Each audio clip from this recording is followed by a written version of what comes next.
What's up, chat?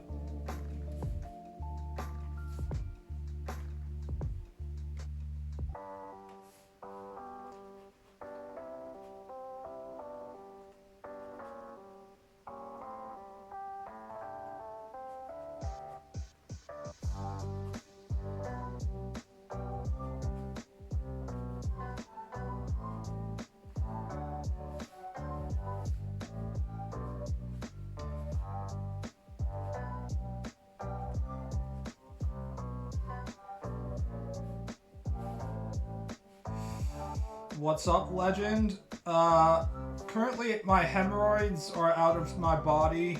They're external hemorrhoids now, and I'm waiting for them to go back into my body. That's what's going on right now.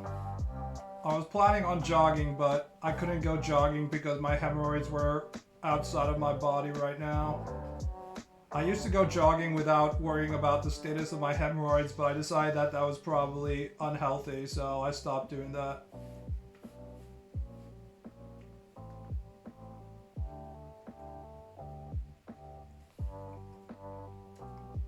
I hope I get famous enough so that in the future when there's like documentaries on me, they'll have like sentences about how often I talked about my hemorrhoids on stream and stuff.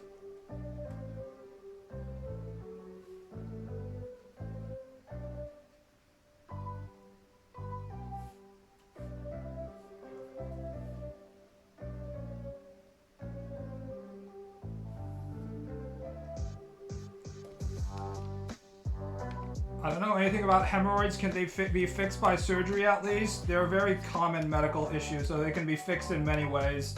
In general, it's recommended that you fix them on your own, but I've had my hemorrhoids for too long that I probably need to get them fixed some amount of like doctor help. There's a bunch of shit they can do, and I haven't done any of it because it's almost impossible to get healthcare in America. Like, you can't get health insurance, but even if you do have health insurance, you get a doctor's appointment and it's like 8 months ahead of your current time, which is what happened with my current doctor's appointment. So I'll be going to Japan before I can go to that doctor's appointment. So instead I'll just go see a doctor in Japan, where they have a somewhat functional medical system.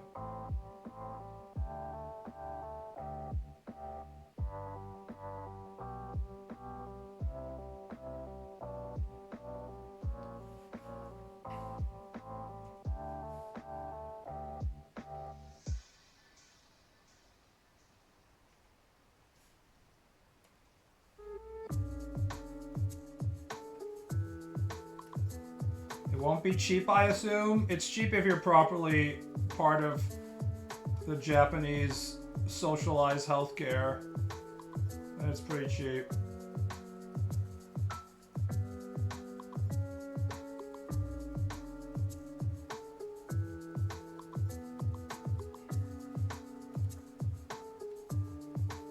Good luck with your butt muscles. Your hemorrhoids aren't muscles. They're like fleshy, pulpy blood vessels. Apparently it seems like they have no function besides giving people pain, but apparently you can use them to detect whether you're about to shit or fart. So when when you clench your anus and think you're just gonna rip a fart out, but instead some poop comes out instead, that means your hemorrhoids weren't doing their job.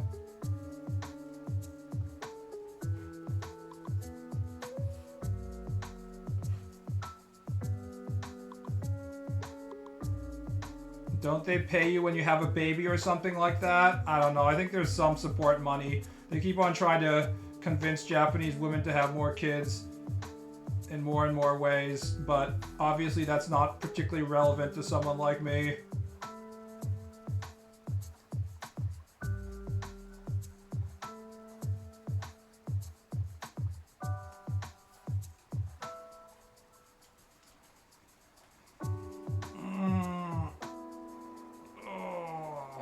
What am I doing here? Right.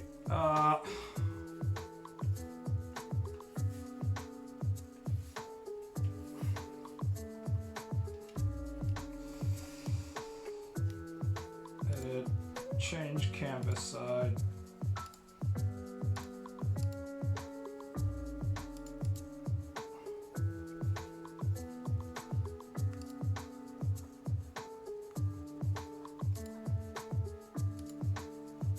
Can you encourage me to draw today?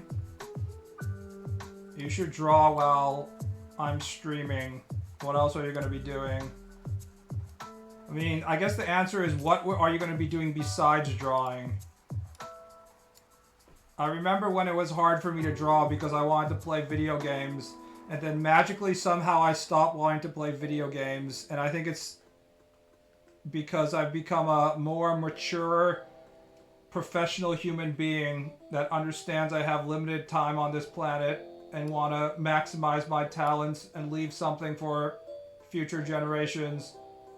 Or it might be because the video game industry has turned to absolute dog shit and there hasn't been a good video game release in months and months and months, and there is no reason for me to play video games. It's one of those two. I'm not really sure which one it is.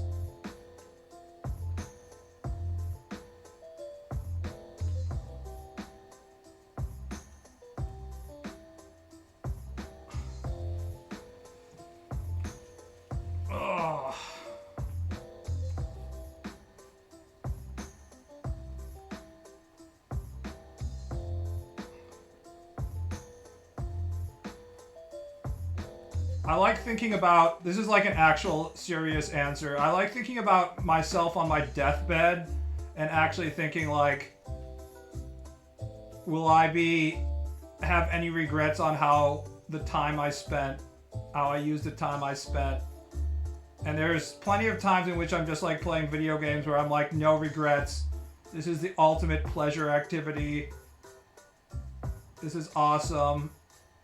If I die just playing a lot of video games, I'm totally cool with that. But recently I haven't really been feeling that way because, you know, the games are dog shit and I'm like, I really should be drawing. I'll feel more, you know, like I spent my life better doing this, drawing anime titties instead of playing video games. I don't regret the hundreds of hours I spent on RuneScape. I don't regret the hundreds of hours I spent, or maybe more than 1,000 hours. I think I spent like 1,300 hours on Final Fantasy XI in about several months when I was unemployed, and I don't regret that at all. However, if I had spent like, I don't know, 5,000 hours on Dota, and I was like, oh man, I'm so good at learning all of this meta that no longer is applicable because, you know, it's a completely different game after many years of patches. Like, I think I'd be pretty fucking regretful about that time. I was like, damn, why did I waste my time spending all this time getting good at a game that is, like, irrelevant? Especially if I was still shit at it and, like, stuck in gold or whatever. After playing like 3,000 hours of Dota, I'm like, I got a little bit better. 1,000 hours wasted on gaming when you're unemployed and young is fine. Yeah, because back in the day, instead of wasting it on gaming, people would just waste it on like drugs and prostitution and gambling and stuff instead. Or just randomly getting in fights or like murdering each other. That's just male testosterone. You're not actually going to be that productive when you're young.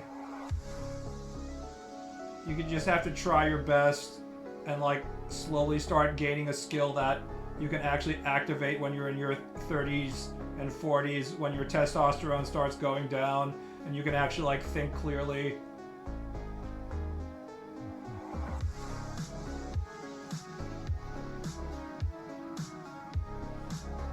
I regret working for the same company for 10 years. I won't go into details. As long as you got paid, though.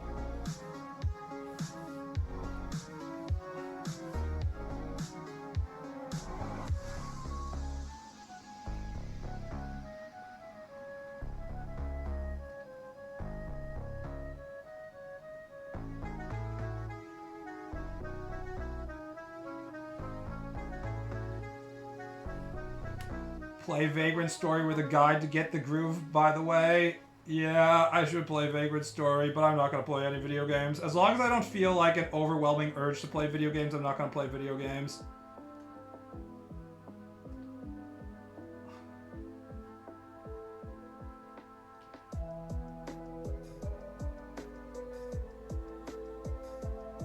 Got paid, yeah, managed to buy an apartment, but I lost a possible marriage.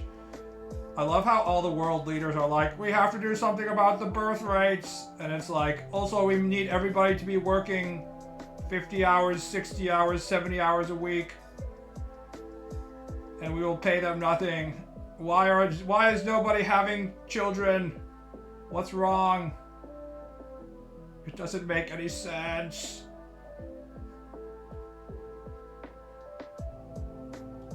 To be fair, people in really poor nations who get paid even less and have even less time also still have kids, so it's actually not that related, in my opinion. But it certainly doesn't help.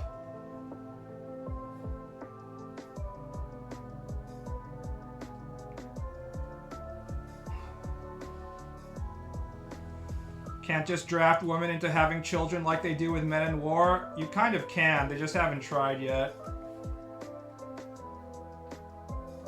Society hasn't gotten desperate enough. We don't even know if having lower population is actually that big a problem for society that they're making it out to be. We might think it's a problem right now, but considering we were complaining about how, you know, the horrible effects of global warming and how overpopulation was going to lead to massive global starvation. We were talking about that in the 70s and 80s and shit like that very recently. So I don't think people actually... You'd think that we'd be able to predict this shit way ahead of time. But I remember when China announced its one-child policy, and literally there wasn't a single person who said, you know, this is going to come and bite their ass in like 20 years. Like, literally nobody said that. I was alive back then. I heard no experts be like, this is a really bad idea. Everyone was like, yeah, China has a lot of people. And they will always have a lot of people. Good thing they have this one-child policy. And now everyone's like, oh no, no, no, no, no. What the fuck are you doing? We all need to have children. What the fuck? Oh god. We fucked up bad. China fucked up especially bad. How did this fucking happen? Oh my god, you know? People are not very good at predicting the future, and even when we do predict the future, we're pretty bad at implementing policies to change it, i.e. global warming, where climate scientists are like, guys, this is a problem, since like 95 or something, and everyone's like, haha, it's all a lie, surely nothing bad will happen. And the climate scientists are like, no, no, seriously. Every single piece of ice in the Arctic is melting right now. We can see it. Everyone's like, ah, they're just trying to trick you guys. Haha, surely that is not the case. And now finally, well, not even finally, I didn't think it would happen this quickly in my lifetime. It's just like, huh, the summers are a little uncomfortable. It seems to be 112 degrees Fahrenheit. How did that happen? Strange.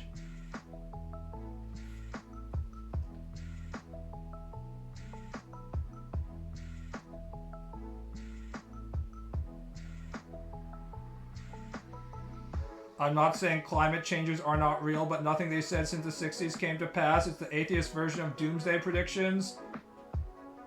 I mean, I think a lot of things they said in the 60s came to pass. It depends whether you're being optimistic or not. I mean, you can't be like, nuclear apocalypse didn't come to pass. Because whatever timeline in which it did come to pass, we'd all be gone, so... If you're saying that climate change isn't real, like, it's so fucking real that I can literally see it or feel it every single summer, in which I'm extremely uncomfortable, way more uncomfortable than I was as a child. Maybe you people are too young to understand, but there was times where I was living in the locations I was living where summer wasn't fucking unbearable some days. Now it's unbearable all the fucking time.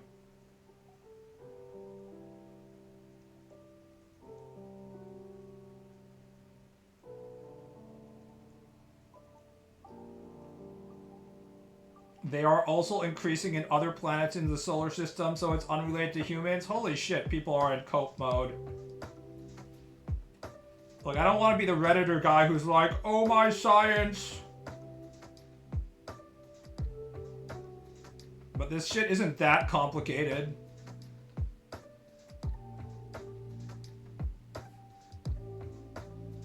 I'm gonna trust scientists enough when they say that we understand how carbon in the atmosphere works, and we're releasing, you know, 1 billion tons of carbon into the atmosphere every day.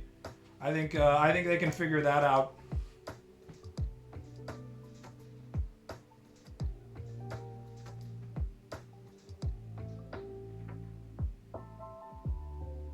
Why do you think every one of your wholesome anime is like, me and my childhood friend are going to go to the summer festival, and I'm also gonna sit on the side of my Japanese house near the yard and eat watermelon and stuff like that?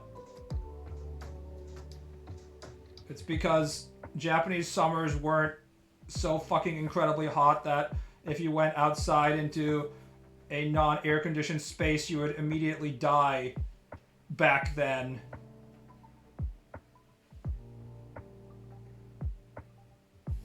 Now it's literally just like, you might actually die.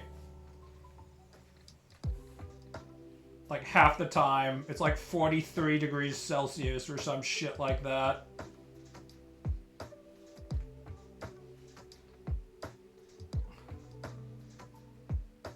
I'm going to Kansai, but in long term, I'm probably going to move specifically to a place that has like lower summer temperatures because of ocean currents or something. There's 2 countries in particular that could reduce their carbon emissions, but they don't care at all about that. India and China. I mean, make no mistake, America ain't doing shit either. Whatever reduction in carbon emissions happens, it's just because, like, the economic incentives based on technology are getting better, not because people are like, oh, we need to change our habits. As someone who lives in America, you're walking around and, like, there's always these fuckers that are just running their engine for literally 0 reason. It'll be like a cool, completely comfortable day, so they don't need a heater or air conditioning, and people will just sit in their fucking truck. Or actually, people won't even sit in their truck. They'll just keep their engine running for 0 reason. They won't even be in their truck. So if I just broke into their truck, I could just fucking steal their truck because their engine is running. People do this shit all the time. It used to bother me when I still had hope for humanity, but now I don't, so it doesn't bother me anymore. But I always thought it was insane. For one thing, it's bad for your engine. For another, you're wasting gasoline. So if we're only talking about purely selfish reasons, even from a purely selfish standpoint, there is 0 reason for you to run your engine when you're not in the car. And yet people still do it in this country. I don't fucking understand it. And you know, if you were like, sir, you should turn off your engine, they'd be like, fuck you, so... If people can't even be bothered to turn off your engine when they're idling meaninglessly, there's 0 chance that global warming is going to be fixed by people changing their personal behavior. We haven't even gotten to the point where anybody has been asked to make even like the slightest bit of personal lifestyle sacrifices, and people are already like, fuck no. Much less get to things like don't eat beef and stuff. Like, good luck in passing anything that is like, we shouldn't eat as much red meat. That ain't happening.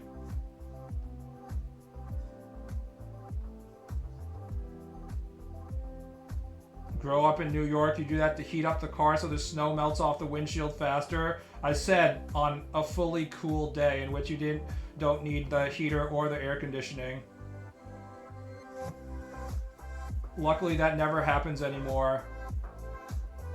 You know, snow.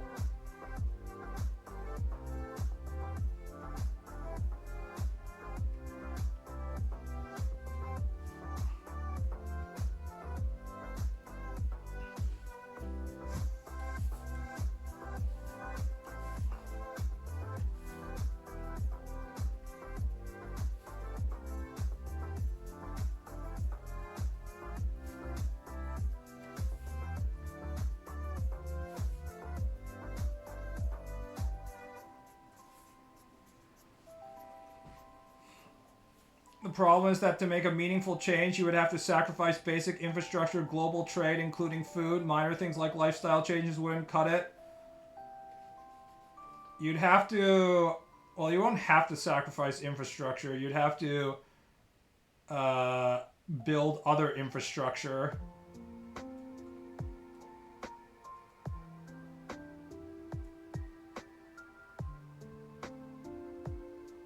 Like nuclear power plants, that's probably a good idea.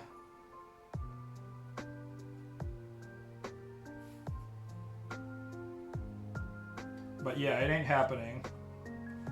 But I'm saying, like, we can't even get to the most basic levels of personal sacrifice. So nobody has even the slightest desire to change their behavior in even the smallest way.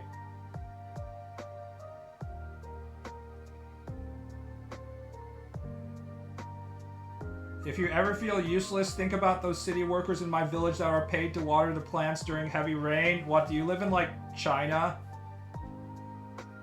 I've seen videos of, like, these Chinese street cleaning cars spraying streets, except, like, the entire street is already flooded full of water. But because the Communist Party is paying them, they still drive. Close, rural Canada, I see. Living under the communist thumb of the British Empire, I see.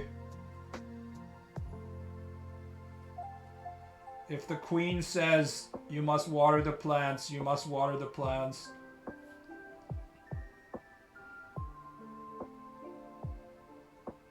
Millions would starve. Well, the point was to not do it at once, but do it over time. But people aren't even trying to do it over time.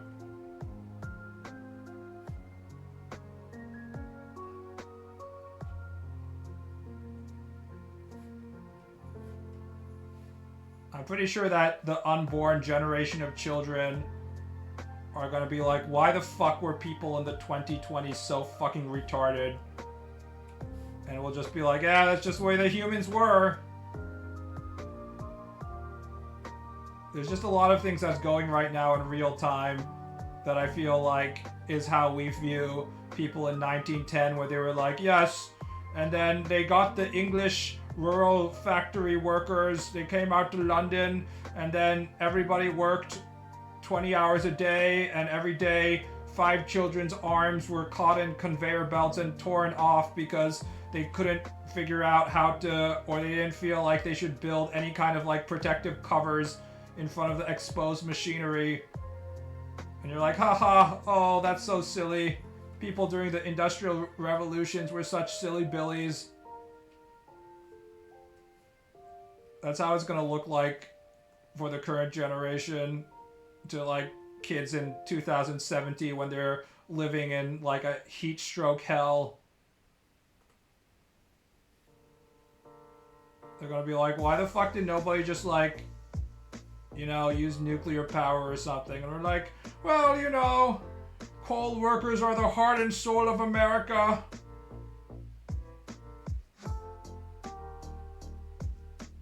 We need to support these guys who live horrible, horrible lives where they have to go into a pitch black tunnels to dig up this horrible, shitty, lung-destroying resource that is less efficient than natural gas.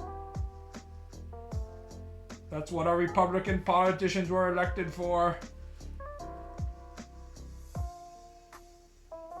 If green politics hadn't vilified nuclear power in the latter half of 1900s, we might have mitigated to some degree by now. LOL, maybe.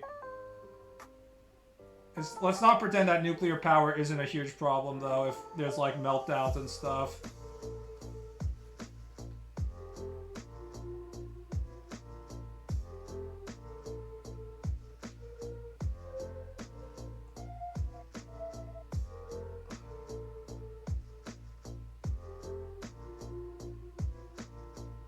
Can't use nuclear power because a communist country fucked up a long time ago. Everybody freaked the fuck out when Fukushima had some meltdown, though. Remember when, like a few years ago, they started releasing some of the radioactive water back into the ocean around the Fukushima, And it was like, yeah, we cleaned all the radioactivity out of it. And all the other countries were like, no, Japan is literally polluting the ocean. And then you would see the numbers, and it was like the water being released into the ocean was like 100th the radiation levels compared to like the various shit that was coming out of nuclear power plants in other countries. And it was just like, what the fuck? People just get paranoid about this shit.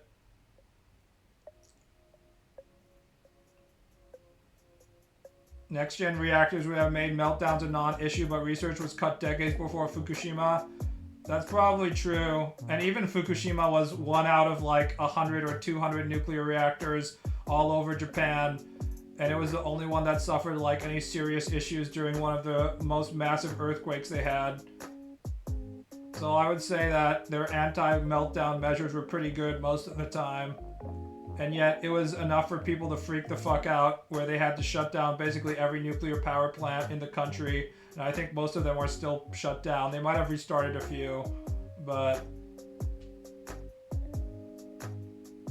it's people get super paranoid about radiation, so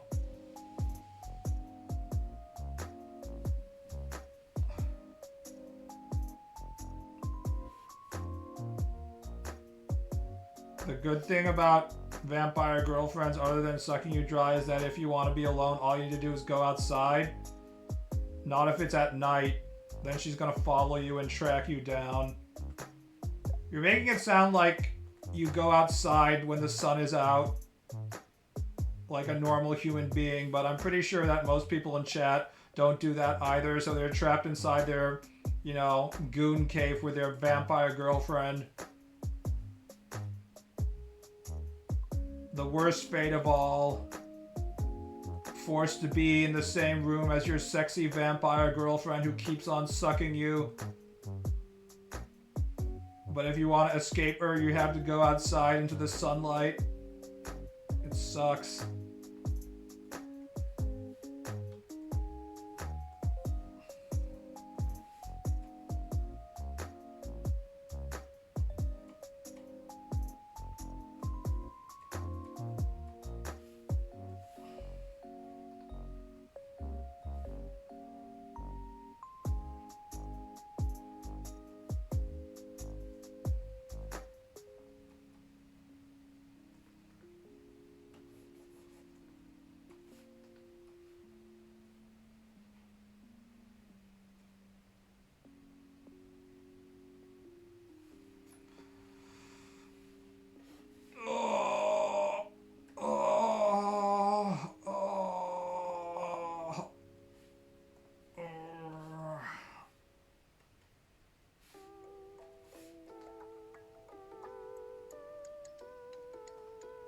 Ballgasm. That's the sound of me trying to will my hemorrhoids back into my asshole. It's not working though.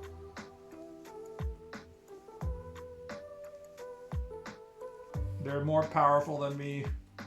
Every time I'm like, I think I've solved them, they seem to be on the downward spiral. Something else, well, not something else. A shitting occasion happens and then they become more powerful again. I'll never be able to defeat them. Time to see a doctor, I guess. What is that? Sobuo Gyat.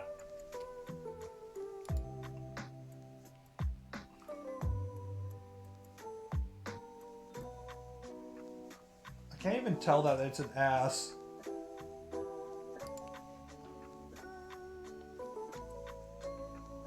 Drink some ginger ale that will heal your body if you break your arm. True fact. What is this? The doctor that advises Baki characters?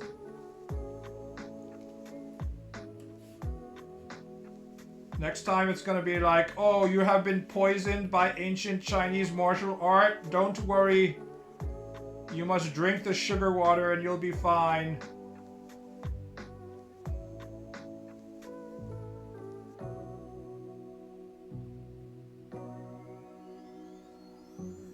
Or they'll be like, oh, your arm is broken in 30 places. Perhaps you should do some image training and punch a sandbag. And then your arm will just miraculously heal. Because you know, you have to imagine yourself healing. That's step one.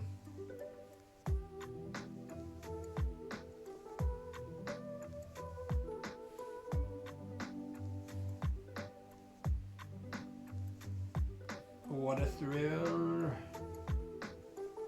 In the darkness and silence through the night, still in a dream, ass bleeder.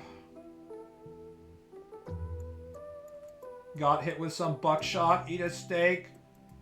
To be fair, it was, you know, it's only like 10 gauge or something, right? Not a big deal. He's a muscular black man. I'm sure he'll be fine.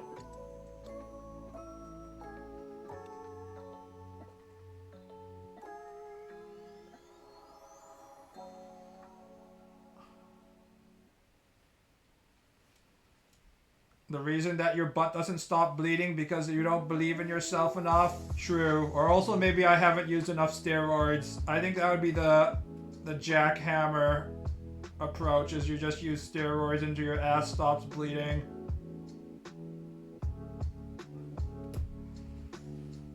That's a good question to ask.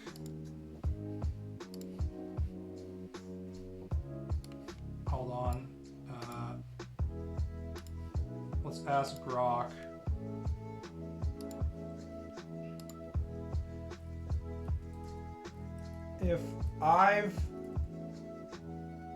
If you get shot by 12 gauge buckshot, what is the correct amount of steroids and beef steak to eat to heal my shotgun wounds quickly? Asking for a friend.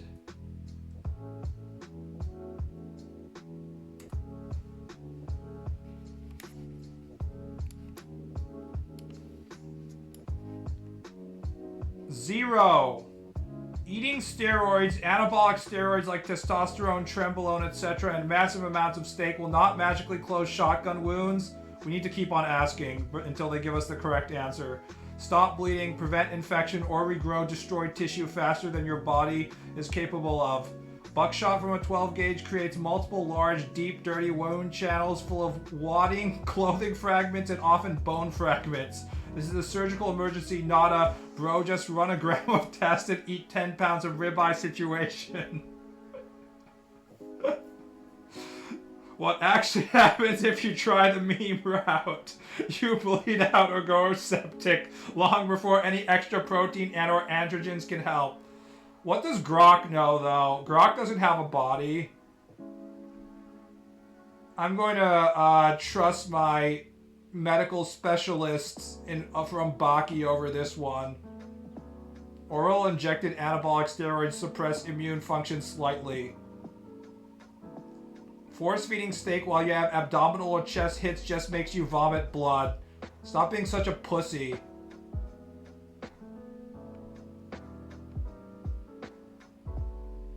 See, they admit that protein requirements do go way up. Not PRing your deadlift and blasting trend, maybe if you're a pussy. Tell your friend. Every time you say asking for a friend, they always put friend in parentheses. Not his plug. Is plug slang for your steroid pusher? Is that a term? I haven't even seen that term before.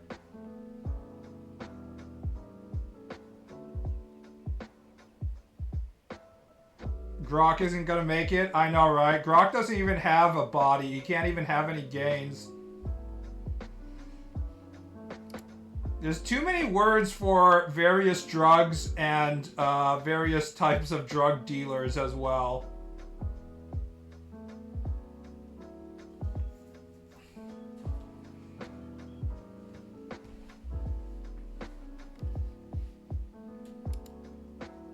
Can you ask Grok if Mike O'Hearn is natty? Hold on. Let me take a look at an image of Mike O'Hearn to pass judgment before Grok. Is this the guy who spends all of his time like claiming that he's natty? He certainly looks like someone who spends a lot of time being like, I was able to achieve this body without using steroids. Here's a good photo of him.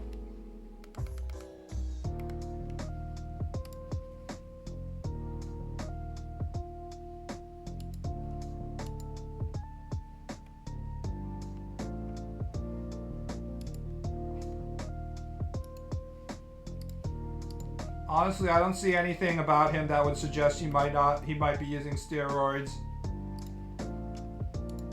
He looks like a pretty normal human being, if you ask me. I mean, I look like this myself, so... That image of him makes him look like a cryptid. That's the everyman? Yeah, I know, right? This is what I look like when I waddled down to the refrigerator at 2 in the morning to find ice cream.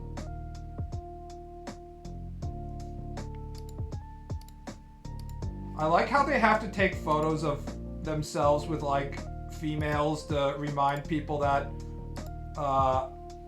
if you look like this, you get this. Although she's looking pretty rough. I think she's also a bodybuilder, so...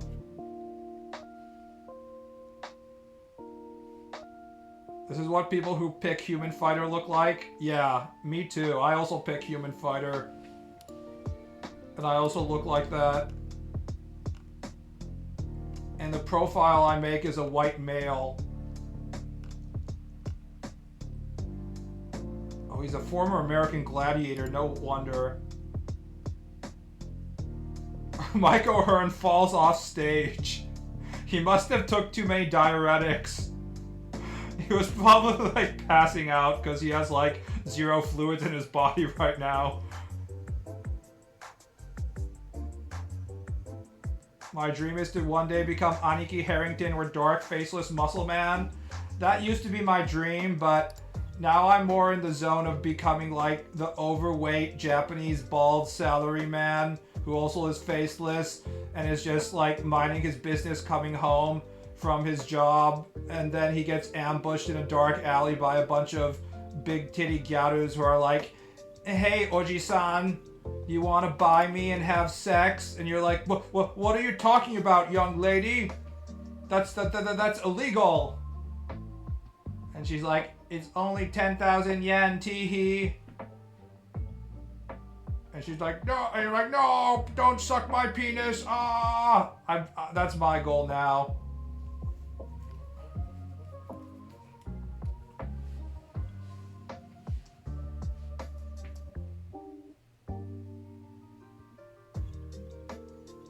Eiji Kappu. Nani? The true goal is to be Japanese aristocrat and having a staff of maids. I don't know. I'd rather become a butler and work for the Japanese Ojo-sama.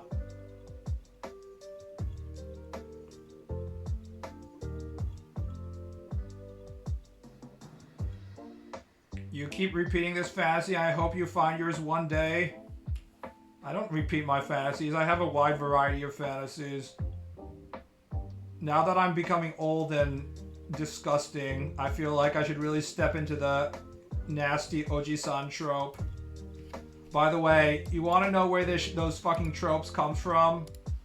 Let me show you some real photos on the internet.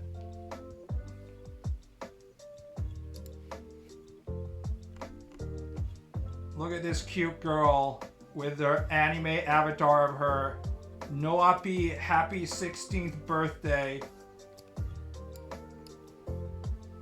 Now look at the absolute, just like, classic ugly bastard.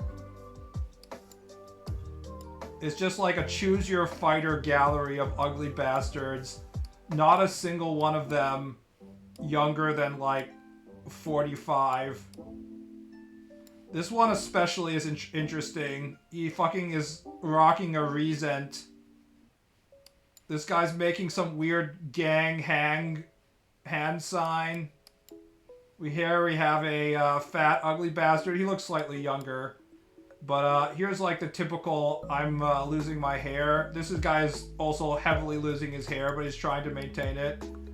Here we have some kind of like, I don't know, yokai here. This guy's eyes aren't even centered properly. This guy can't see without his glasses because he's probably hitting like 68 or something. This is some just absolute massive balding right here. Other people standing around, also balding. Look at that hairline. It's beautiful. Why the fuck would any parent allow their children to become an idol of any format? Here's a bus tour. Look at these cute girls posing for the camera. Now zoom out. I guess they have a rule that you can only sit within, you know, you have to have like space between them.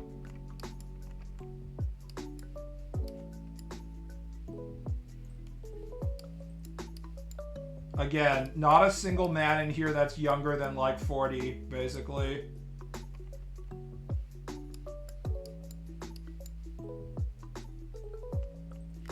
And you wonder why women become man haters, right? It's shocking that these women aren't running to the local like feminist organization to try and get all men castrated any day. What the kind of hand signs are this shit? Oh, this guy's making the heart sign, but this guy's like failing to make the heart sign. It's not clear. I like how this guy is just like staring directly into the camera.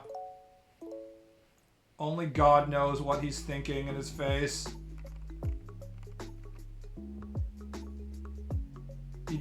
He seems like he's somewhat self-aware of how sad this situation is, but he doesn't have anything better to do.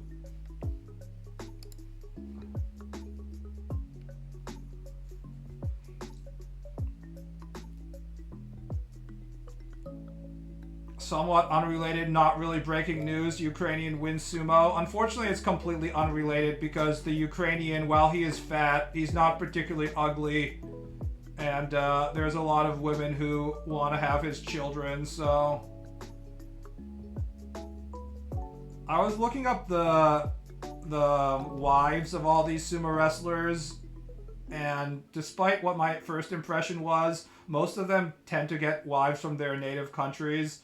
But a somewhat percentage of them get Japanese wives, so I'm sure the Ukrainian guy can find a Japanese wife if he wants to.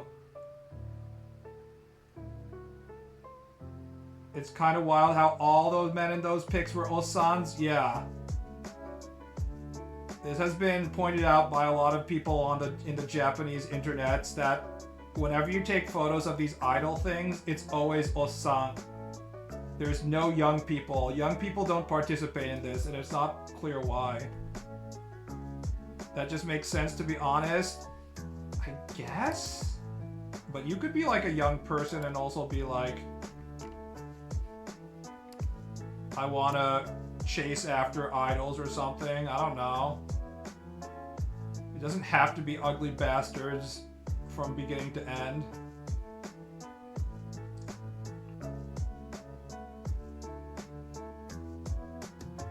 Isn't the majority of Japan over 40? Yeah, the majority of Japan is over 40, but that doesn't mean that guys who are lusting after young women are all going to be like over 60 like that.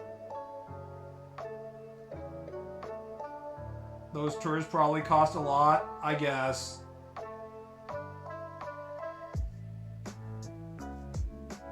It's true that the baby boomer generation probably just has more money saved up that they can waste on meaningless shit like this.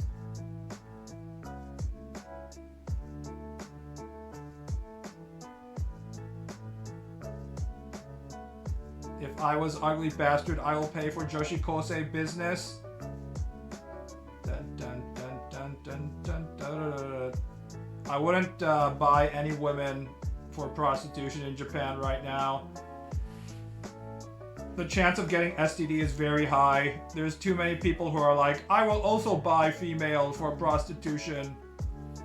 And as a result, you know, uncurable diseases are on the rise, like, you know, syphilis and stuff. Maybe syphilis is curable, I'm not sure. A lot of STDs, you can't really cure them, right? So, yeah, you don't want to be fucking around with that shit. If you're gonna take a chance, you may as well at least just go to, like, an actual proper soap land or something. You do not want to be paying these streetwalkers.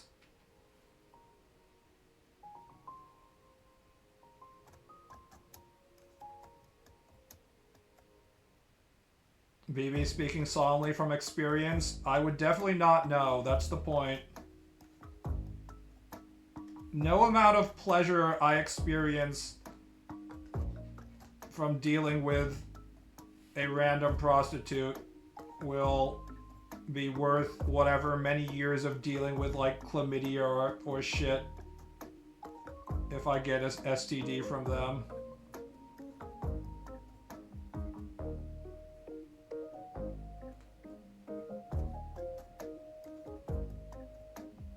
I knew a guy who fucked the wrong chick and got AIDS, or was it STD? Was years ago. I mean, AIDS is an STD, I guess. I guess it's the symptom. HIV is the STD, and then AIDS is the progression of it. I think it's fucking hilarious how, like, in Africa, there's still, like, well, not even Africa, but, like, pretty much a lot of countries, they're still just like, oh, you got AIDS. Are you fucking gay? LMAO. I am straight, so I will not get AIDS. And it's like, huh, how did that happen? We've been doing this from, like, the 80s, and people still haven't figured out that they can get HIV by having sex with a female. Apparently it doesn't make sense. Can you judge my gotchi art in the art critique channel on Discord? Fine. I will judge your gotchi art.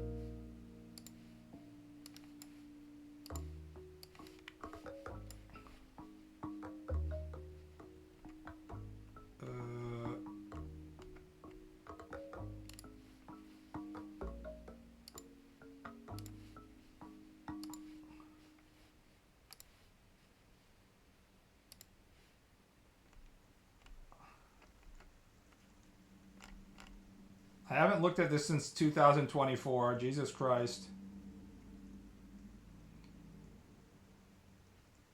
Carrie projecting her period cramps onto Freddy.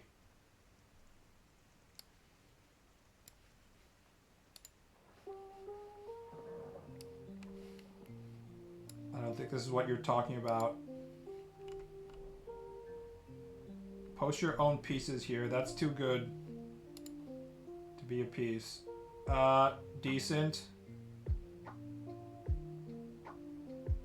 I have nothing to add to this other than I think you would be, whoever drew this would be helped with a transition to digital just based on their line work. This feels like, and the flat coloring, I feel like this would be helped if they switched to digital. Fan art of giant booba and big dick. Looks fine, boobs, cock not big enough, next. That's not what I would say, that's what some of my readers would say. Boobs too big, that's usually what I say. People really like the mother. What we're learning here is that people would rather have sex with the mother instead of the daughter, which is something we've known for a while if we watch anime. Pretty much everything that's like Uzaki-chan art and Komi-san art is like, instead of the daughter, it's like the mother. People just want to have sex with the mother.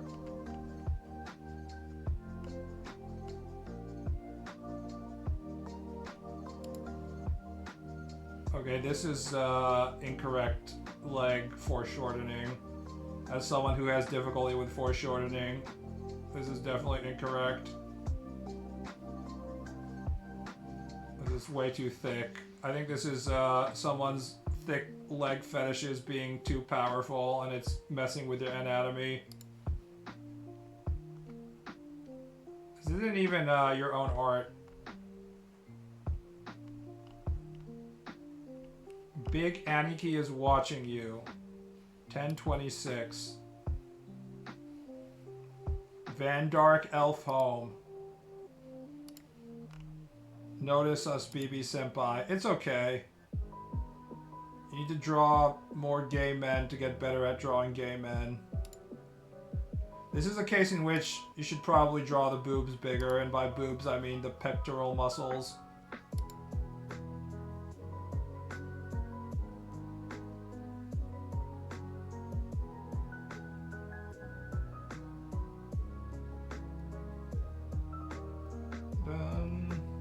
Should I play Undertale, guys? I can't remember if this song was from Undertale or not. It sounds like Undertale. No, it's Deltarune.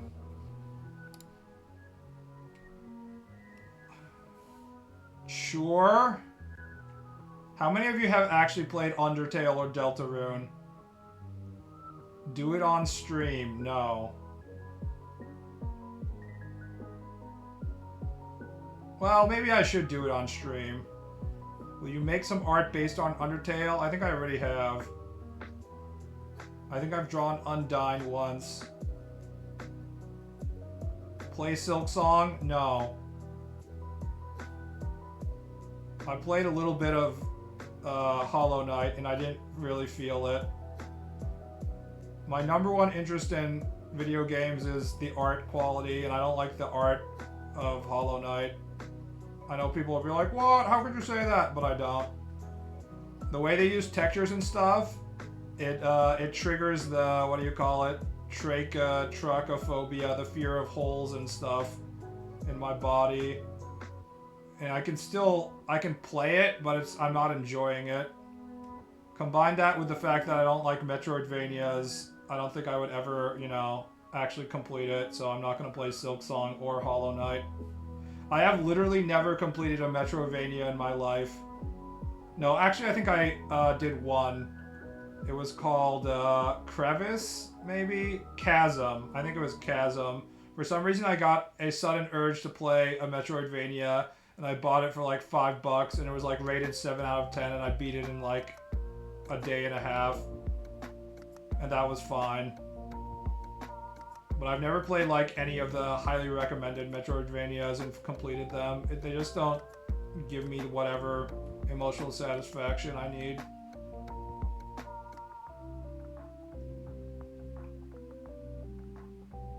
Fear of holes, is this a subtle nod to the fact that BB is a closeted asexual? Alright, fine. Because you guys are making fun of the fear of holes concept. We're gonna draw...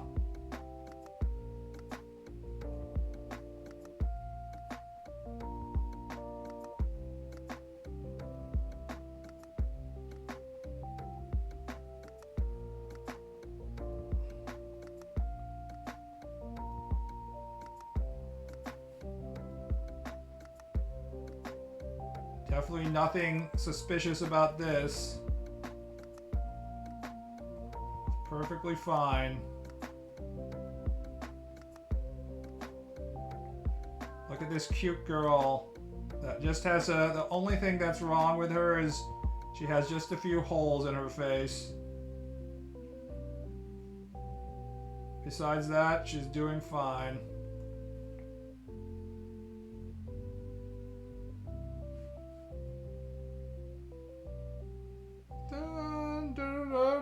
Dun.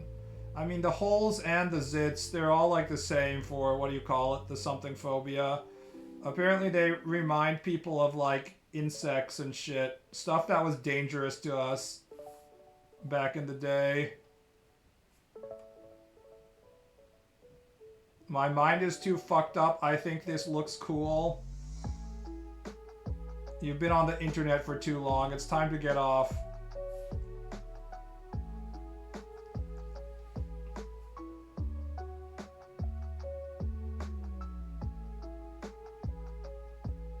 Trypophobia, yes.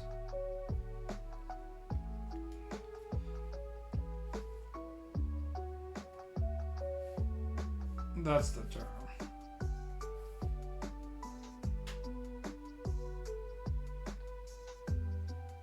Primordial fear of dangerous holes? Yeah, man, that shit is dangerous. Insects. It also reminds you of like pustules and like sickness and stuff.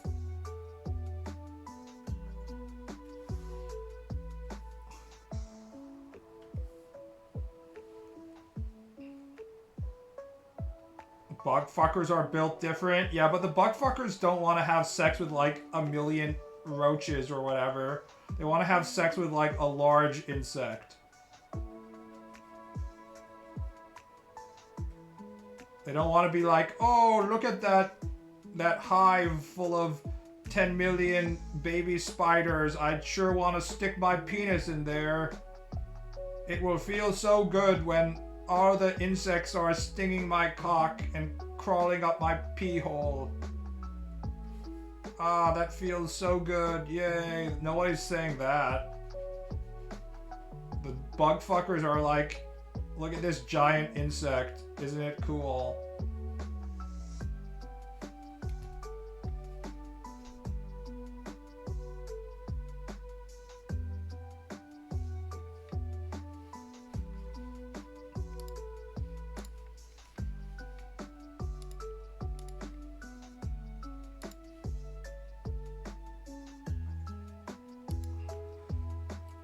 Heaviest insect in the world.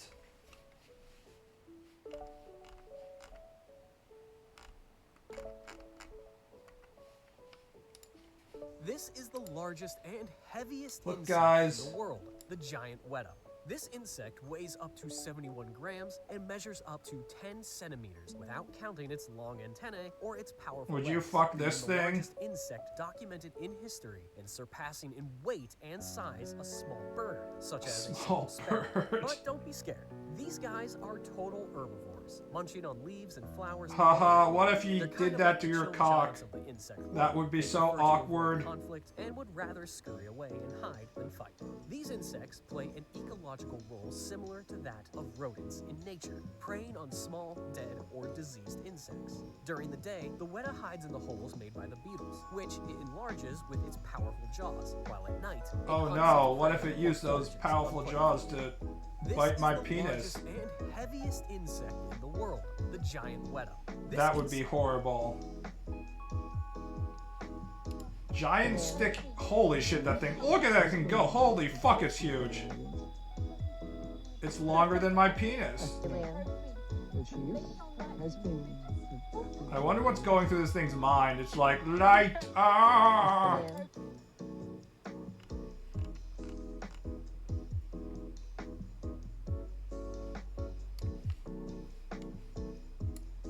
Did I just hear CBT? Hey, you guys were the ones who were talking about insect fuckers. World's largest cockroach found in my lounge room. There's a big cockroach in the lounge room. Come on. Why the fuck does anyone live in Australia? There's a reason why we sent criminals there to die. Why is it on the moon? It really is pretty big, isn't it? It's the size of his toy car, Jesus Christ. Look at it go. It's slow as fuck. Honestly, it's pretty cute. If our cockroaches were like this in Japan and stuff, we wouldn't mind it at all. It's kind of cute. I would vastly prefer that over, you know, the speedy motherfuckers we have to deal with. Wholesome big chungus cockroach. See, I'm telling you, it goes back to the original theme. None of the bug fuckers are thinking of sticking their penis into a giant swarm of like baby spiders and shit. That's what creeps us out. It's like swarms and like lots of small things like wriggling and moving around together. When objects start to get big, we actually find it comforting. It's like, oh look, it's a wholesome chungus. It's only when they're like tiny and there's like a million of them that we're like, ah, fuck this, you know?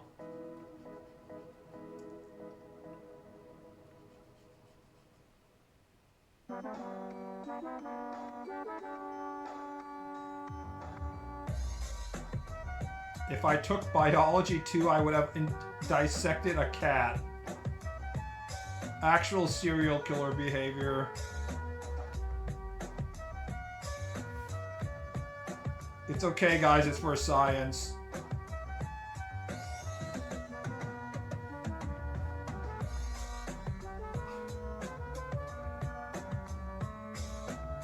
It's almost cute when it is pitiful and fat. It's a shame that more females don't feel that way about us fat, overweight neckbeards in real life, huh? By the way, I've noticed that the women that are like 600 pounds and my 600-pound wife, they always have a boyfriend. And like the guys that are 600 pounds and 600-pound life, they're always being taken care of by like their mother or something. Men are so pathetic. If they get even like the slightest opportunity at getting pussy, they're like, I will definitely take care of this grossly, morbidly obese female and continue to feed her food. And women are like, nah, fuck that. Fat, I thought you were lean. I'm lean, but spiritually I'm fat. Emotionally, I'm just like you guys, chat. I may be 170 pounds and, you know, can run pretty easily and in good health, but emotionally I'm a fat fuck, okay?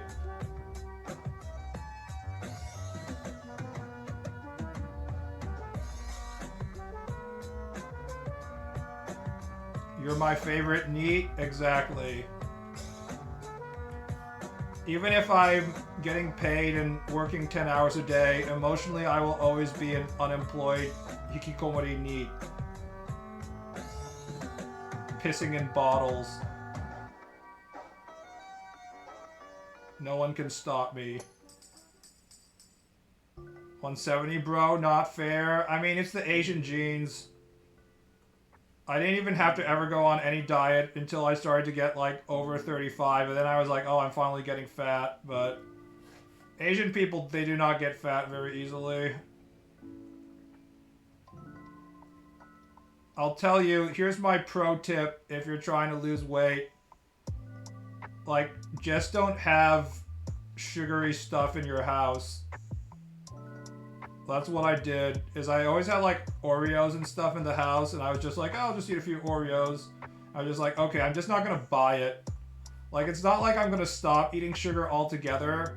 Like, if I go out and I like eat McDonald's when I'm shopping or something, like I don't like beat myself up over like getting a blizzard or some shit like that, a lot of sugar in me. But I just don't put it in my house. So whenever I want to get something that's unhealthy, I have to go and like obtain it, and I don't have it stockpiled. And that alone like can sort of help you break the habit. That's what I basically figured out. Just like the power of distance decay is super powerful. I live in Texas, everything is fat and greasy and very sugary. Okay, if you live in Texas, I can't help you, you're fucked. You have to basically just not eat out at all, and like just, you have to be like, I have to shop at Whole Foods. And you can't be living with other people who are eating fat stuff as well, so that makes it way harder. See, part of the reason why it's easy for me to lose and maintain my weight is because I don't have any social functions, right? So a lot of like eating and like drinking and like using drugs is social. So when you don't have a social life, you're completely in control of like your purchases and your eating habits. So you only have yourself to blame, and even that is difficult to maintain for like people without self-control. But most of the reasons why people are eating out and stuff is because their buddies are like, yo, let's go to the diner and eat the fucking Denny's Grand Slam breakfast, which has 18 million calories, right? So if you don't have any friends or acquaintances in real life, there's no excuse to like eat bad shit unless you really want to eat bad shit.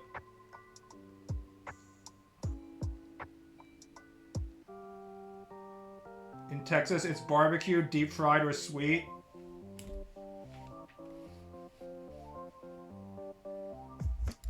Let's show the Euros some real American food, like country fried steak, gravy, grits. Bet you Euros don't know what I'm talking about, boy.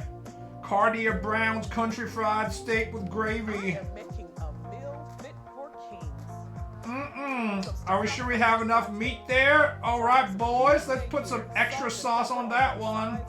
Yes, sir. How could I be gaining weight? I don't understand. Fry it in my cast iron skillet. Then I'm gonna make a simple table gravy to go on top. Yes, sir. Flour first. Some black pepper. Is that butter? That's butter, isn't Cup it? of flour. And this is the beginning of my roux. I don't want to cook this too dark, so I'm just... Oh, she's making the gravy. That has got to be butter. And the flour shit. until there's no lumps. And then I'm going to slow oven temperature set to warm. That's about 200 to 250. Too much seasoning? Warm until it's time to serve. What, are you a white boy? Gotta season your food, son. 3 to 4 minutes or until it's golden Get brown. nice and spicy. I don't even think it's spicy, it's just like rich. The sound of anything. Look how beautiful. Each one of those things is like 8,000 calories.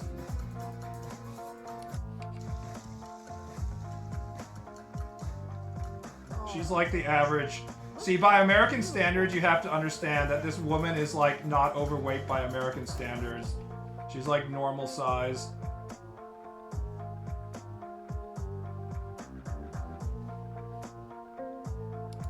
Also, eating too much salt is also bad for you, so you're not actually supposed to eat.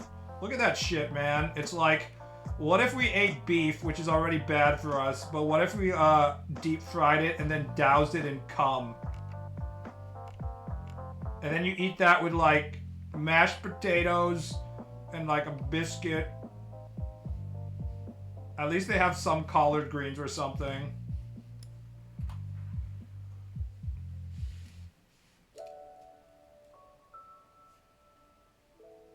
Alfredo. Of course, if we're going to Japan,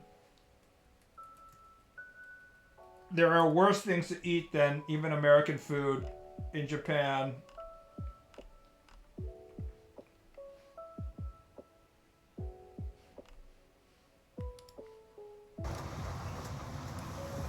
By far, this is the worst. Although, technically you're eating vegetables. The thing about Jiro-style ramen is that they actually add more fat on top. You can order, be like, I would like some back fat pork with that, sir. Ah, yes, there's the healthy food right there. This looks healthy, though. It's not healthy, dude. It's full of lard. I mean, I guess you could, if you don't drink the soup, then it's a lot more healthy than if you do drink the soup, because you'd only be getting the slightly limited amount of pork. I mean, you'd still be getting a shit ton of pork fat. And there's all the, but there's like the vegetables in there, so. Isn't ramen like a comfort food? Yes. And you know what comfort foods have a lot of? Salt and fat. It's lard Japan. True. Is this what ugly bastards eat? Yes. It's called Badio. Classic ramen man. You have to tie the towel around their head. I'm eating at a place in Boston that makes a ramen like this, and every meal is an eating competition I want every time because I am an elite American. Bro, they're just not giving you the real fucking competitions.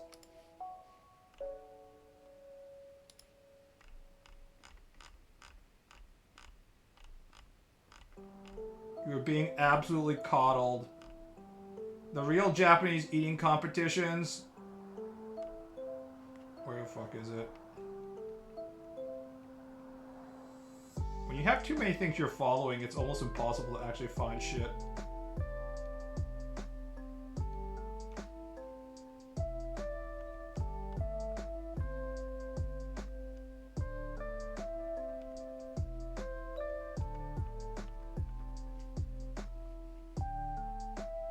I literally can't remember the Ogui channel I was looking for. Anyways, enough talking about bad food. It's not a real competition, it happens every night. If you're gonna say that, like literally every American eating occasion is just like, oh, I'm walking into the Waffle House, son. Oh, yeah. I'm like a stack of 10 pancakes and fried chicken and... If you think about it, Americans have somehow like figured out combos of food that like were already bad for them, but then like they figured out how to make it worse for them. The most obvious one being like fried chicken and waffles. It's like we're eating this like super sugary shit for breakfast, but what if we also added deep fried chicken? How can we make this experience worse for our health? The answer is let's add fried chicken to it.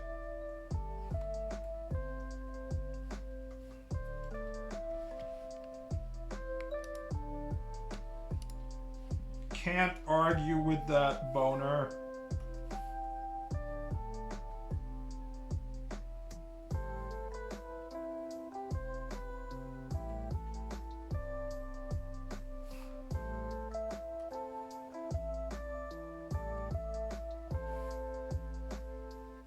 Waffle House is shit. Time to talk about good food. There are no Waffle Houses in my area, but I will say that I've been to an IHOP and it's shit. Waffle House is a chain, right?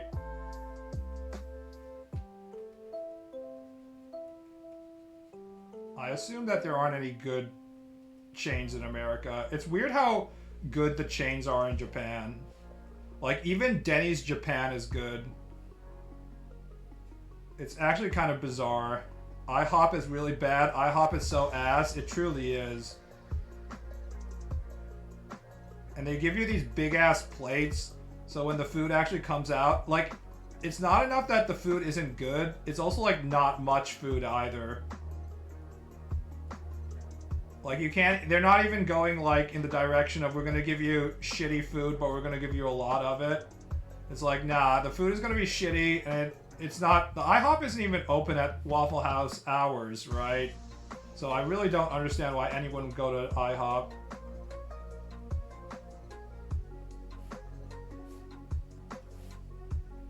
Konnichiwa, 男の人テント張ってる笑。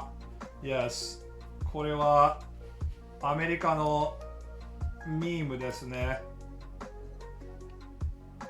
これは男の人が、自分の勃起と会話してるというミームです。これの様々なパターンがありまして。まあ結構よく知られてるミームですね。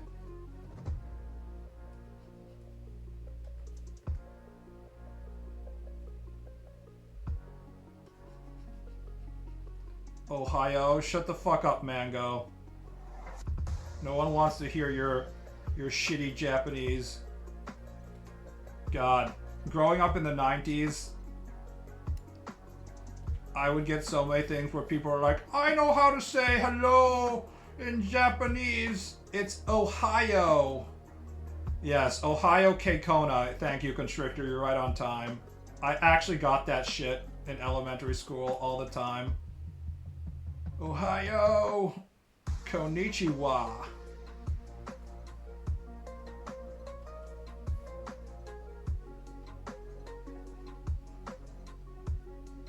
I'm a burly Mexican dwarf. This much is afforded.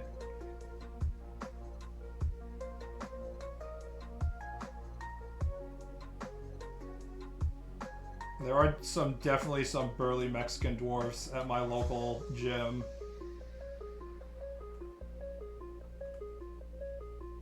There's also like a black guy who, I swear to God, he has like the dwarf body. He's like 5'2", maybe like even 5 feet tall, and I think he weighs 200 pounds, and his torso is like twice the width of my torso. He has the giga dwarf body going on. It's really impressive. Just imagining him like tackling my knees, I could just see him beating the shit out of me.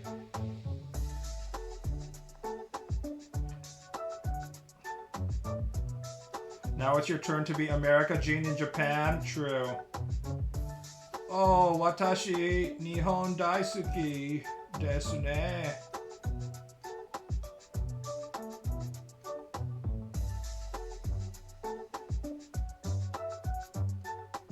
.410 is dwarf. Let's be honest, even 5 feet tall is a dwarf. Unless you're like in Japan. It's fun when I'm in Japan and like I'm riding the train and my head is above everybody, which is helpful when the trains are super crowded. I can actually breathe.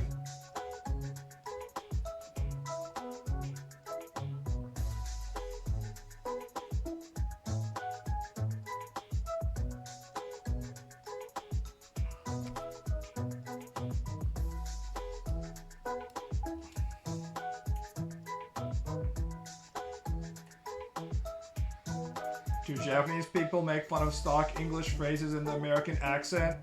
Kind of. There's like, I think it hasn't been updated since the 90s and 2000s and stuff, where they grow up watching like Back to the Future and stuff.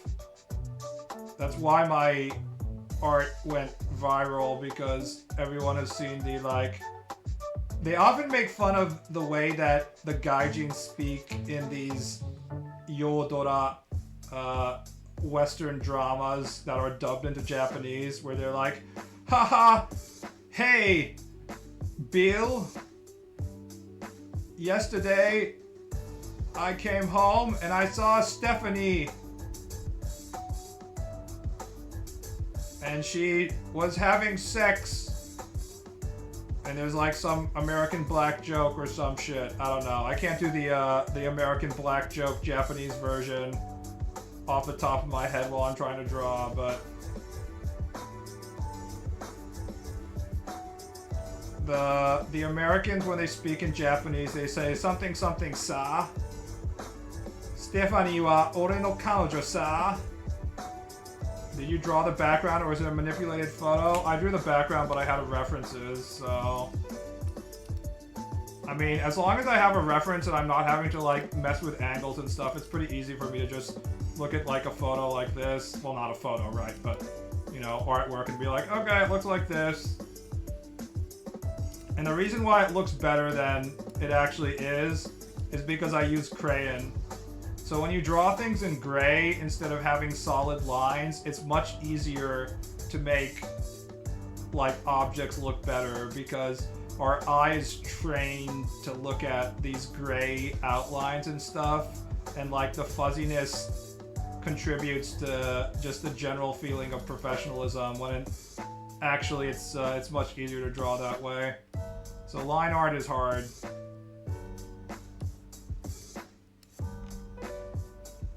Sub 5'11" men need to band together and destroy this corrupt system. Maybe you should just grow a few inches, I say, as I'm 5'11", 3/4.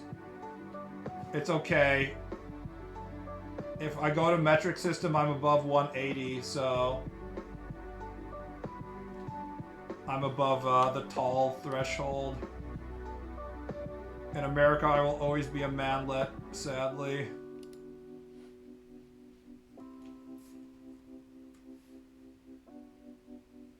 Reference still counts because that's retarded level up from a few years ago, even last year. So I don't want to admit this, but it really does come down to drawing your basic primordial shapes, as all the YouTube tutorials admit. They tell you you have to practice drawing your fucking cubes and stuff. This is a cube, this is a tube, right? A cylinder, cube, cylinder, cube, cylinder. You know, a lot of the perspective here is incorrect, but that's fine. You're not supposed to look at it.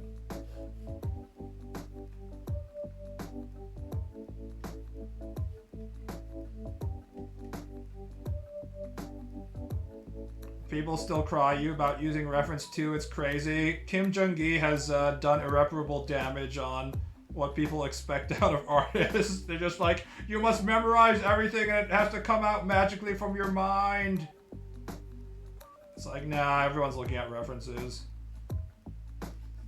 The thing is, if you become a good enough artist, you can look at a reference from one angle and then sort of imagine the rest of the reference from another angle. Or you can look at some of the aspects of one reference and then sort of like be like, oh, I like this part of this image, and then I'm gonna, you know, combine that with a different part of a different image and then draw it as like a background and stuff like that.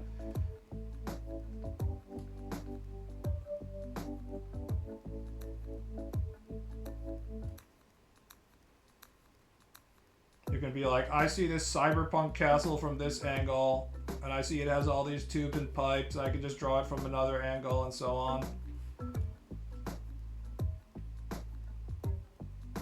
Saitama routine by just drawing boxes, cylinders, and prisms. I mean, look at my gesture drawing. We're at like 827 images right now.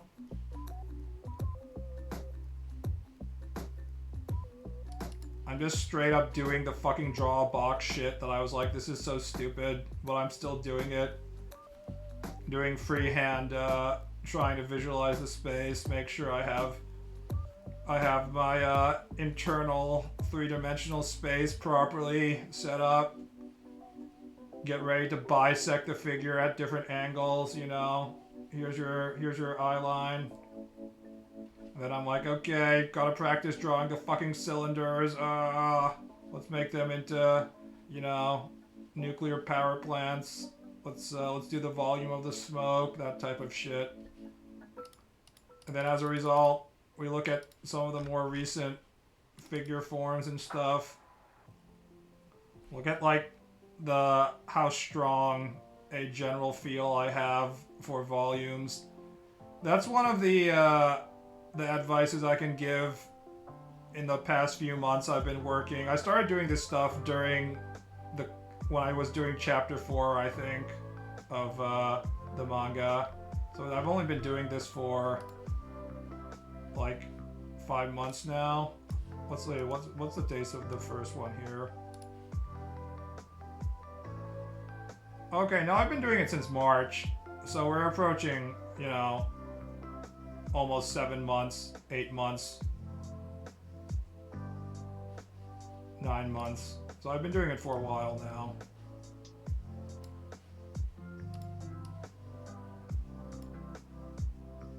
People hate Drawbox because it's tedious, but it's effective, I think. Here's the thing, I don't know if it's effective or not, because I didn't start it from like nowhere. Like, I'm not sure that doing Draw a Box is more effective than doing other exercises. We need someone to actually start from 0 and then like somehow clone that person and like see if we like have one person do Draw a Box and one person do like other type of like, I don't know, figure drawing or drawing from observation or something besides Draw a Box, and see how they develop. But you can't like clone a person and, you know, replicate it. So this is why like medical shit is difficult, right? It's not medical shit, but you're essentially retraining your brain and growing new neural pathways and shit when you learn how to draw. So it's going to be different from person to person. I think the reason why Draw a Box, number one reason why it's not good, is because people lose motivation to do it.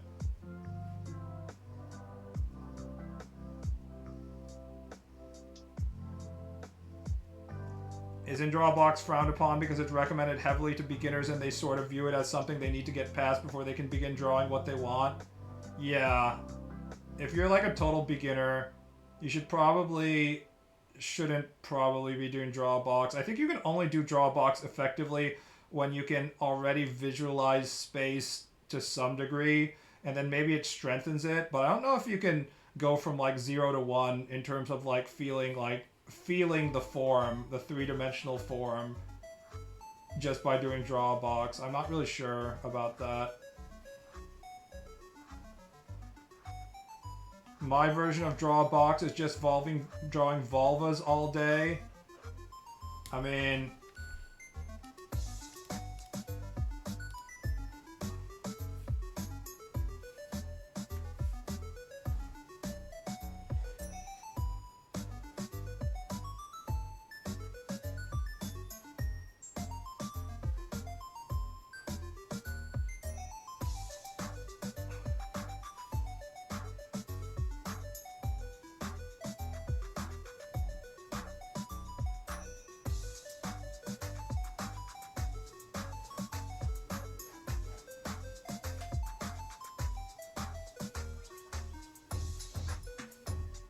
I don't know. I don't think drawing vulvas all day is a good strategy. There's a lot of other things you could be drawing, such as this hairy man right here.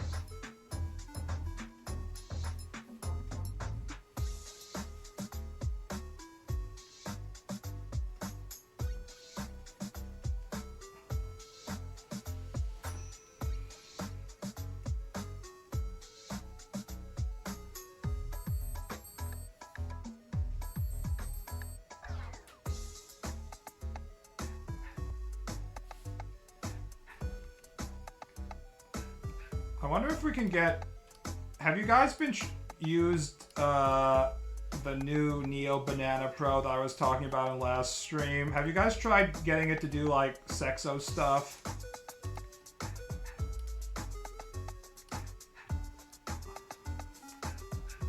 I wonder the degree of... in these things, it's almost always they have like a secondary filter on top of the image generation. So maybe if I don't specifically say it's a sexo female character, I can generate more sexy stuff.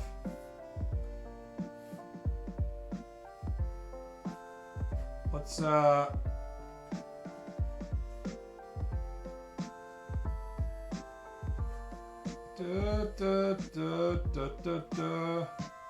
yeah, the nano banana.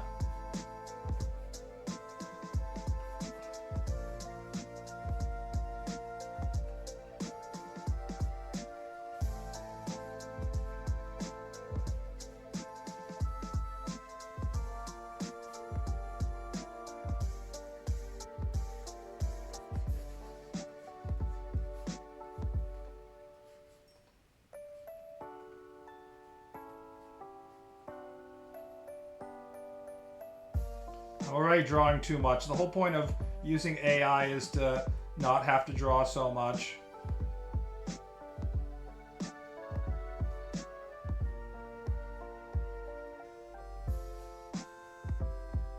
I feel like this would be the #1 reason why it would be hard for mangaka to actually use AI, is because they'd start like drawing the rough draft and then they'd be like, they'd keep on working on it and like they wouldn't get to the stage of using the AI.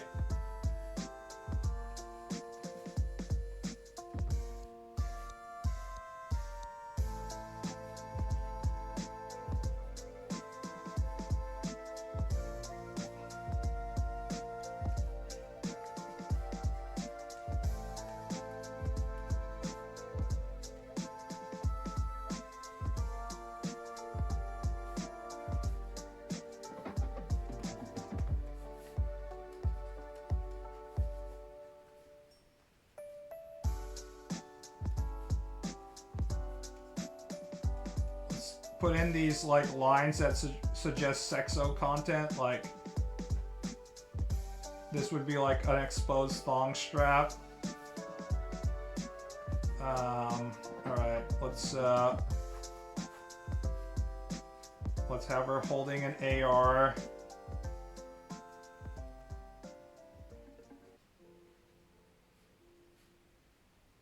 Because we're Americans here. Is it like this?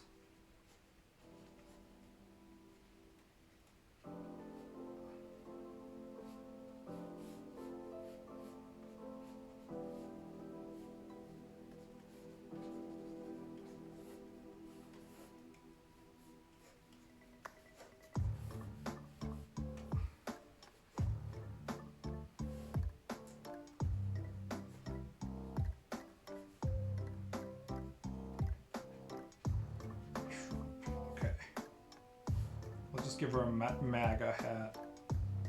Alright.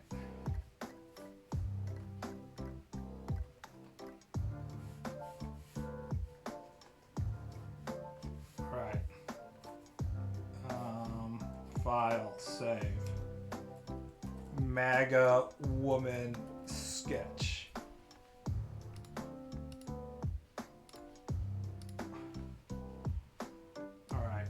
We take this horrible, non-artistic picture. Now we're going to use the power of AI. Google, Gemini, go! Alright.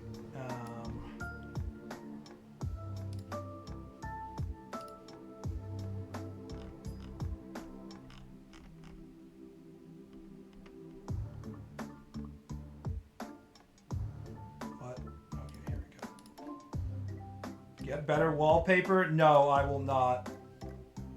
AI bubble gonna pop sooner or later? I think it'll pop next year, honestly. American woman wearing a MAGA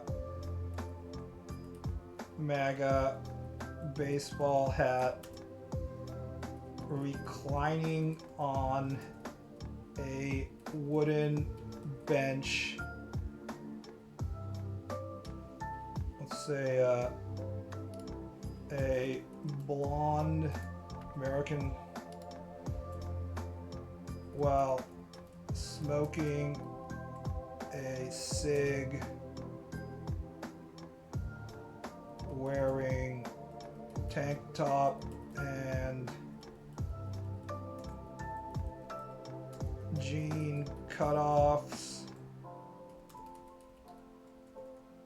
holding an AR-15 assault rifle with her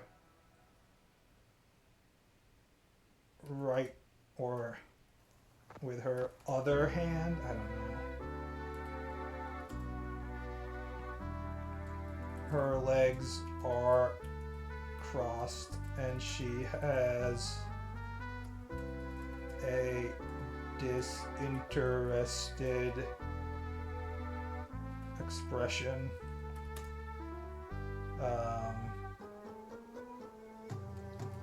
Keep the general composition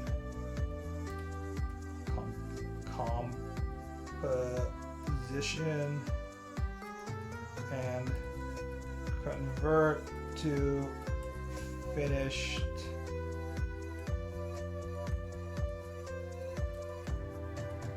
black and white manga style line work. Let's try. Let's do it, boys.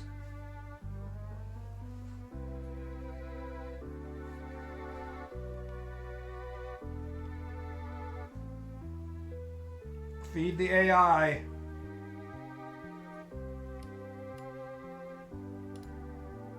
I just wasted like 10 gorillion volts of electricity, enough to power a small South American village.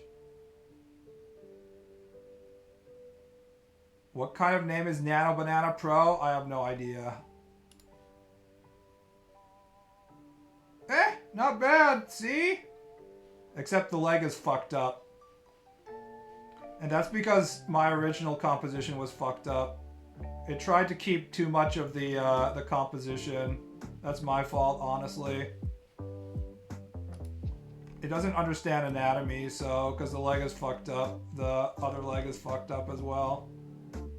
It actually looks decent. It looks decent, but it's not really interesting, right? That's kind of the problem. That being said, I mean, it certainly will save us a lot of time. If you're on a tight deadline and you just need to, yeah, no thong. But I didn't put thong into the prompt though. So I wonder what happens if I said there's like black thong straps. It might actually reflect it. Also, the AR is too small.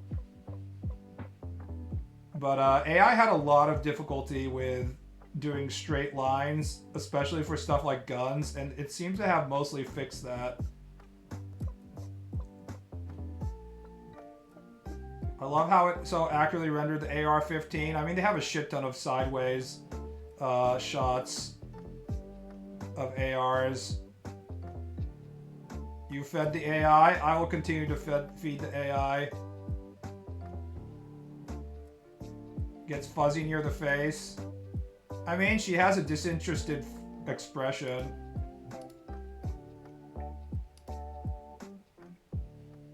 It also has some amount of line weight. So even that is pretty good. This would fool any normal in a heartbeat. The thing is, it's almost impossible to tell whether something is AI or non-AI if you look at one image now. But it's been that way for a while. The difference is, if you look at someone's account, you can always tell though. Because, like, even if people can't tell from one image, after a while, like if you see a series of images and like the way people, you know, respond to other people, you can always tell whether they're an AI prompter or not.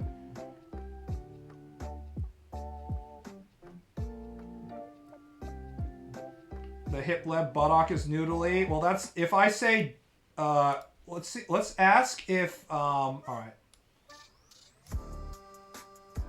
Instead of saying keep the anatomy,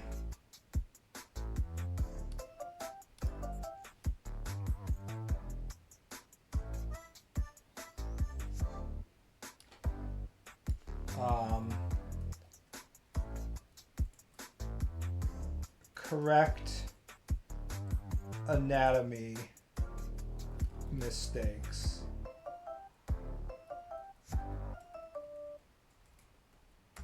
Of sketch.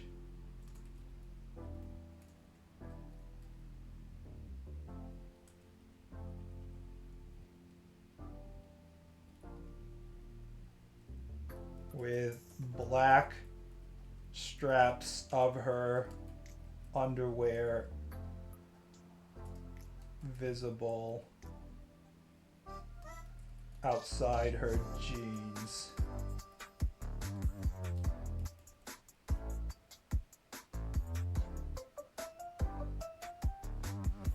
Let's try it now.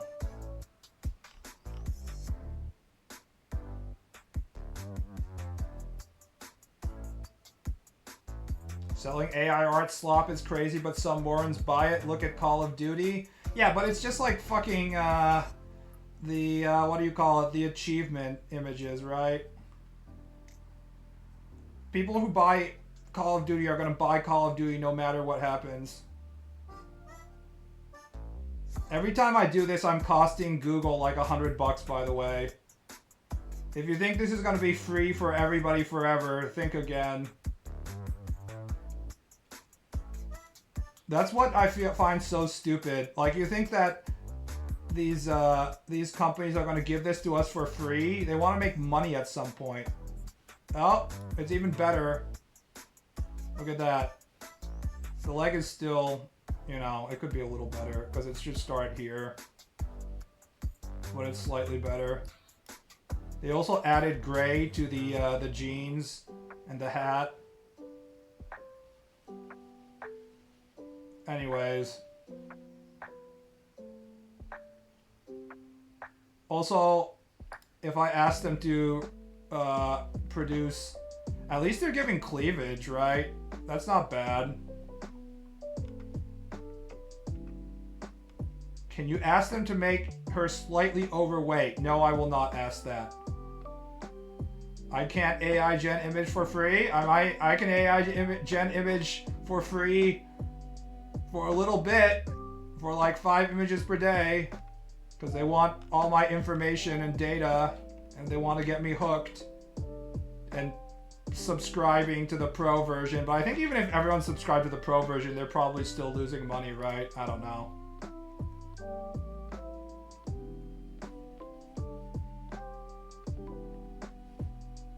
Shall we actually save this?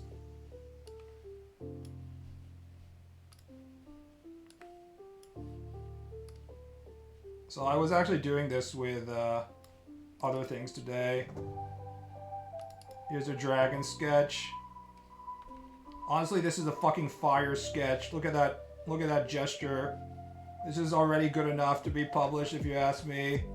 I'm like, sir, please do Western Fantasy Knight armored on the left side. And then they give you this. Not bad. However, it's kind of like non-distinct. I would prefer this, honestly. This has more flavor, you know.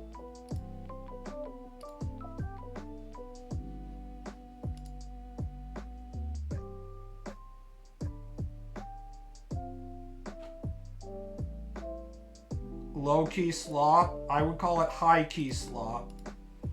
But yes.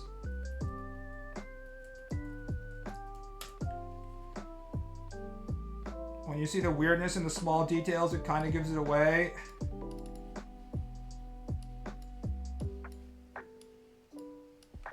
Unfortunately, no matter how good AI gets, it will never get over the fact that all the people who are using it are insufferable assholes, so...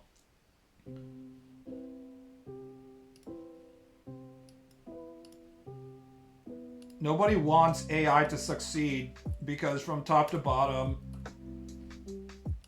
the people that use it, whether they're Sam Altman or all the annoying bitches on Twitter being like, artists are dead, no one wants to be like, you know what, you're right.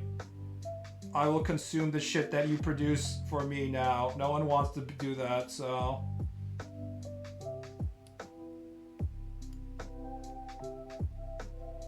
Because I was looking for people and how they were using Nano Banana Pro, if you go on my X right now and go to my home and you look at what's for me,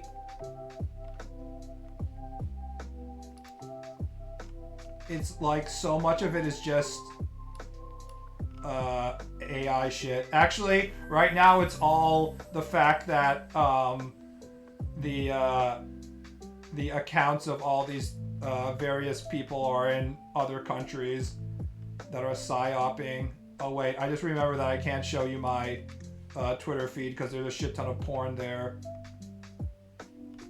But yeah, all the shit I'm getting in my feed is people being like, Nano Banana Pro tip of the day. Look, I am creating my own new manga. Look, it has generated stuff. Look at this amazing image I generated. I'm sure everyone cares about that. 271 likes. You did it, boys.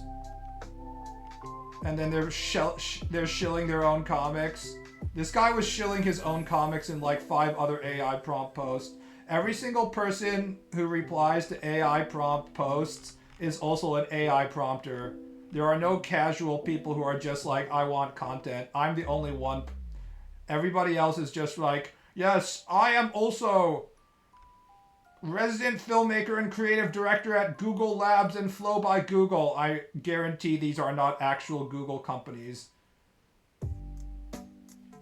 Bullshit. You don't actually work at Google, bitch.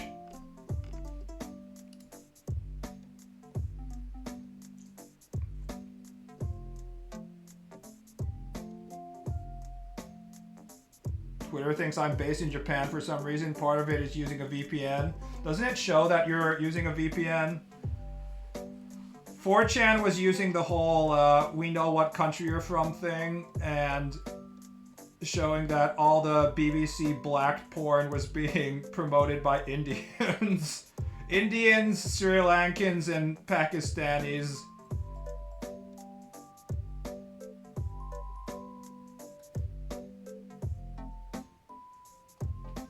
It was like, wow, who could have seen that one coming? For reals? I don't know. The 4chan thread was showing it that way. They were just for hire? I don't know, man. Hold on. Let me look up. This is really gonna fuck up the For You content. BBC white boy.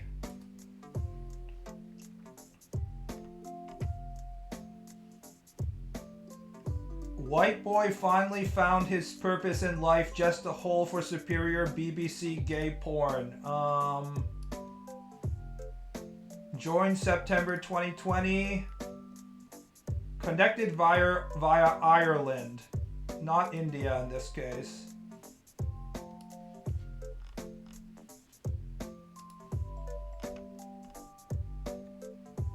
White boy BBC, we beta males have to beg for the pussy. It's so over for us white boys.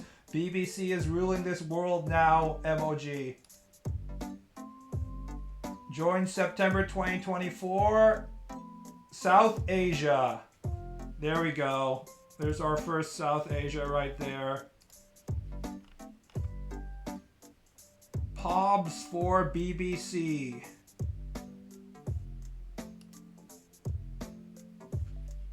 This guy says Cincinnati. I think, oh, I get it. It's different. So the ones in which it's gay porn, in which it's a white boy having sex with a black guy, those are not necessarily based in India. However, the ones where it's about like, it's no use, white men or women prefer black penis, those are based in Southeast Asia, I think is how it works.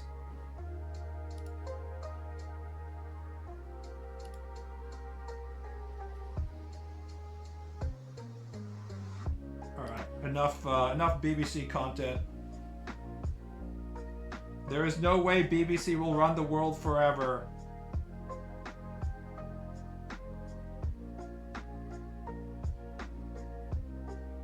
I'm never being rage baited online anymore. It's just going to be Indian Nigerian bots.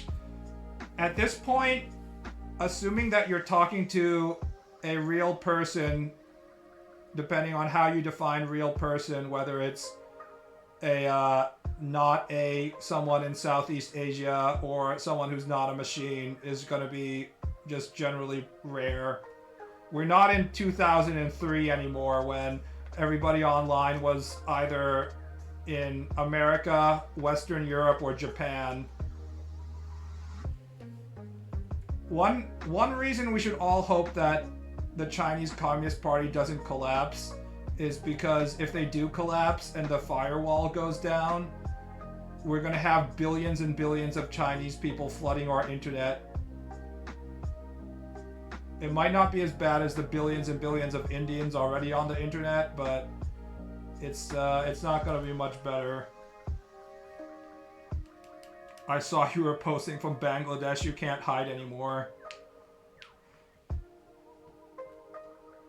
I had to talk to a 21-year-old the other day and I had to explain what a copy pasta was.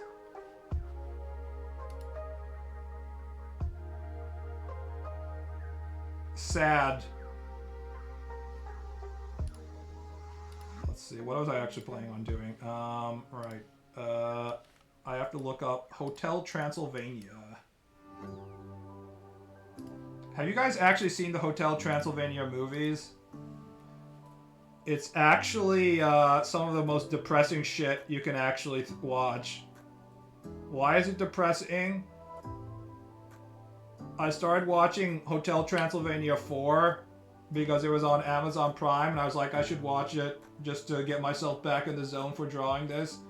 And it starts out with Mavis as like a little child and Adam Sandler Dracula being like, You're my beautiful princess. I love you so much.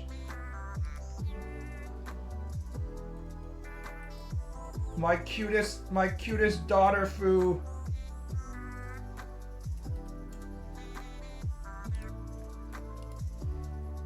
But this is 4.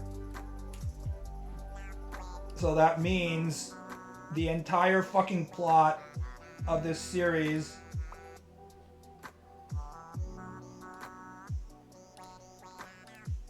is about your beautiful daughter saying she loves this fucking mentally retarded ginger guy and getting impregnated by him and having ginger children, corrupting your Transylvanian bloodline. It's extremely dark and painful. It's very sad. No way the ginger isn't an author self-insert. I mean, that's the only way to explain it. Having a daughter is the ultimate form of cuckoldry. Now there's some copy pasta you can paste.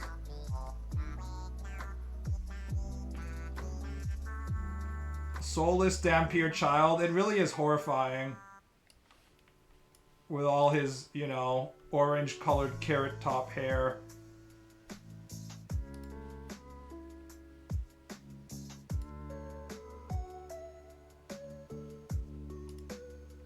Ginger woman can be hot, but ginger men on the other hand...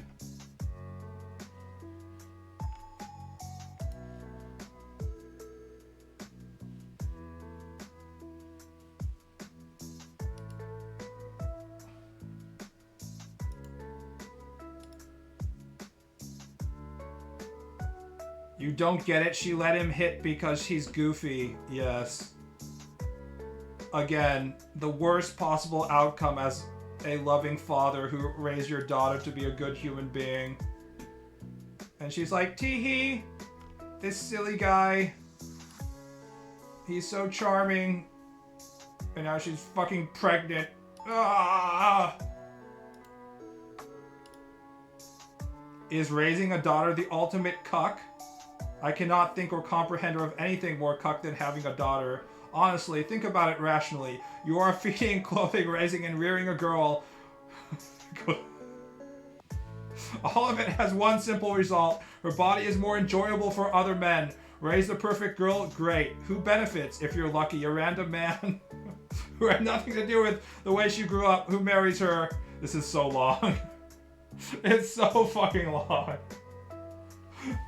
You are literally dedicating at least 20 years of your life simply to raise a girl for another man to enjoy. It is the ultimate and final cuck. Think about it logically.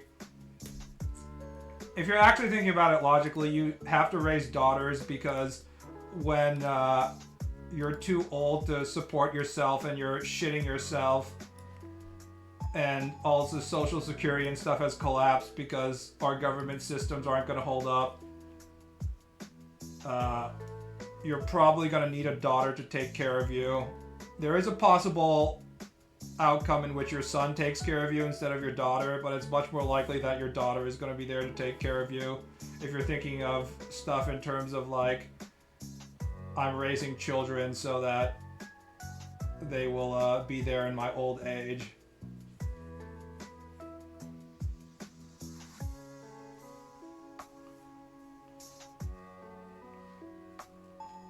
You make children to gain political advantages via marriage and labor for the fields. That's right.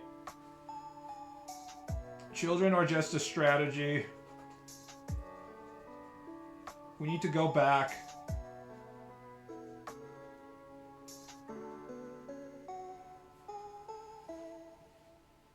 Losers on 4chan don't even have wives. Why are they thinking about hypothetical children? I think a percentage of losers on 4chan aren't actually losers, sadly.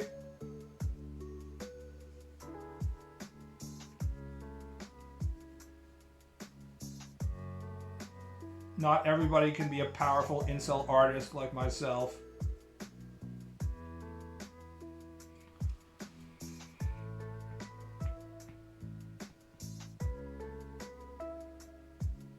That's why back in the day the woman literally paid dowry to the man to get married. Actually, there's a lot of interesting patterns to that because it's not consistent. Depending on the culture and the country, sometimes the woman's family pays the dowry and sometimes the man's family pays the dowry. You can see it both ways, right?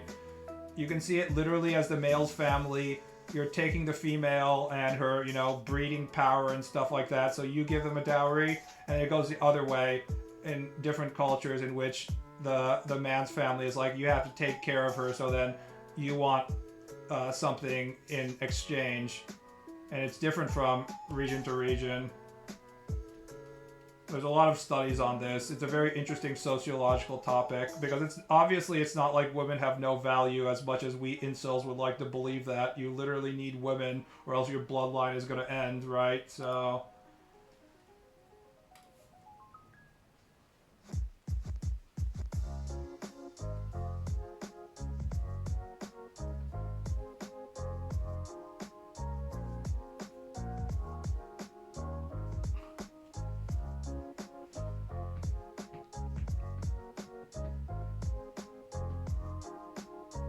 having your daughter become a royal concubine so you get a place in the Jade Courtyard. Why have your daughter become a royal concubine when instead you could just have your penis and balls cut off and become a eunuch? The most powerful version of political...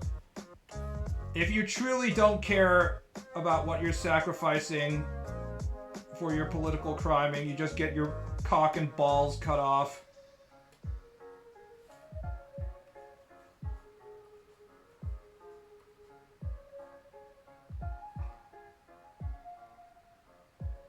Plato was an incel, the Buddha was an incel, and so is Jesus. I guess we're okay. I have some bad news for you about the whole Buddha thing. I haven't been following Plato, but the Buddha was a literal fucking prince who probably was drowning in pussy to the point that he got bored of it, which is why he was like, I must find the real meaning of my life.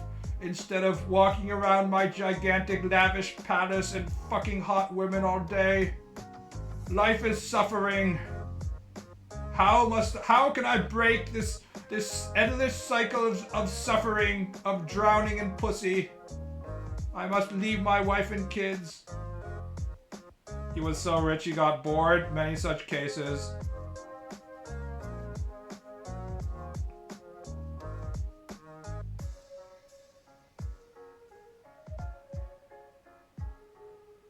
Buddha had concubines, wife and children, but chose Voseldom. I think we're good. Yes. When women are like, no, you must do the thing, I simply say no, and I go and I sit under a tree, and I think about nothing until I become one with the universe, and then people worship me because I was sitting under a tree. Fuck women. Also, I think this changes depending on the sect of Buddhism, but in like Japanese Buddhism, women are like impure and stuff. There was like one case in which a Japanese woman became like, after she died, she became like one of these holy Buddha figures, like one of the bodhisattvas or something. But in order for her to do that, she had to change from a female into a man. She literally did the internet, you know, sex change thing because women are too inherently impure to become holy figures in the Buddhist pantheon. Again, Buddhism is very based.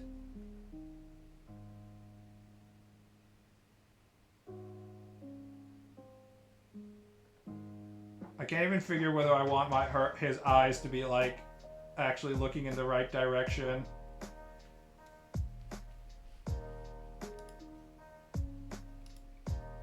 How much drugs has Johnny used in his lifetime? His relatively short lifetime.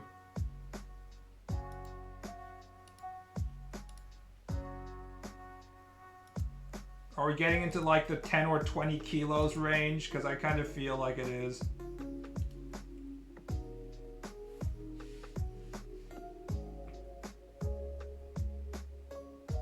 History is a boys' club. It's not our fault that women weren't able to do cool things in history. It's their own fault. I joke a lot, but I'm kind of serious about that. I don't think there's anything wrong in terms of like teaching history from the perspective of like great men theory, which went out of, you know, style a while ago, but it was how we learned our history in the 90s. It's just like, this great guy did this great guy did that. I think it's inspirational, and it's not our males' fault that women weren't able to do inspirational shit. We should celebrate the inspirational women, but we don't have to go out of our way to be like, actually, women were also contributing. Women did what they had to do, which is have children. Good for them.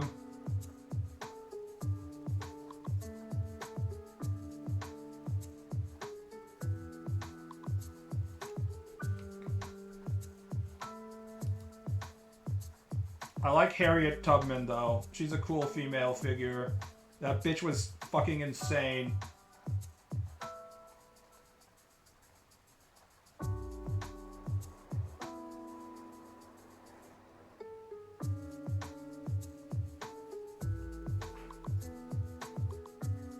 It's not that women can't do stuff, it's just that they just don't do it. Based off of having what? If feminism, modern feminism, second wave feminism started in the 70s, we're at like year 55 now, right? And there isn't a single female that can compete in like non-athletic competitive things like, you know, chess or basically anything that can compete on the same level as the highest level as men. So I think it's time to admit that men are just more competitive and driven than females. And possibly more talented. At least the higher end. I would never argue if someone like feminists tried to make the argument that men might be more successful at the higher end, but there's also more male retards. I'd definitely be supportive of that theory.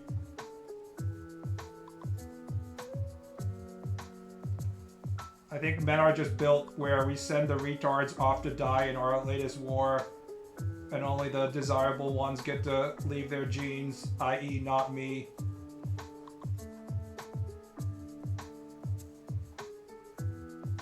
It's kind of embarrassing when you're like Chad Thundernuts used his cock to cleave the sea in two, and then it's like, yeah, but Vicky Snickertits documented a rare species of bird in the English wilderness many years after it was thought all the birds were documented in England. To be fair, Jane Goodall, the most recent dead person, was pretty based.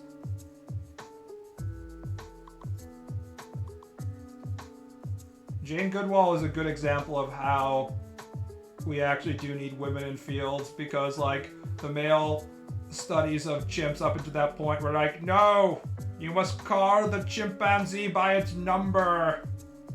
Like peak autistic behavior. And she's like, let me posit this revolutionary theorem that this animal has feelings. And all the original like naturalists were like, what is she saying? This woman is ruining all our studies. She thinks the creature has feelings, it feels something. She's like, I think they're kind of smart. They're like, no, the woman, don't let her in.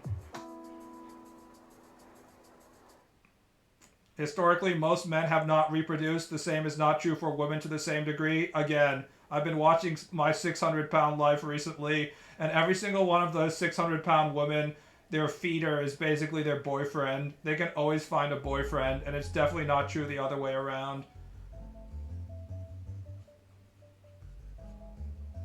We basically just need LeBron James to go around and inseminate all the women, so we can have more 6'7" Giga Chads who are passive aggressive and have a questionable jump shot.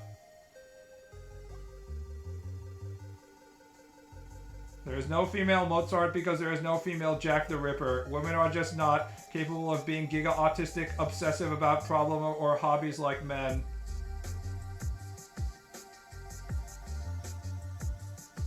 I feel like there's a few, but it's probably in the more artistic directions. Maybe not Mozart stuff, but like, I don't know. There's so many female mangaka. I can't shit on women too hard.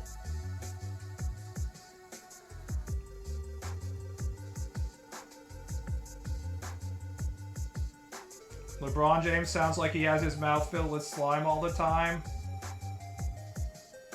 I can't get over how passive-aggressive LeBron is.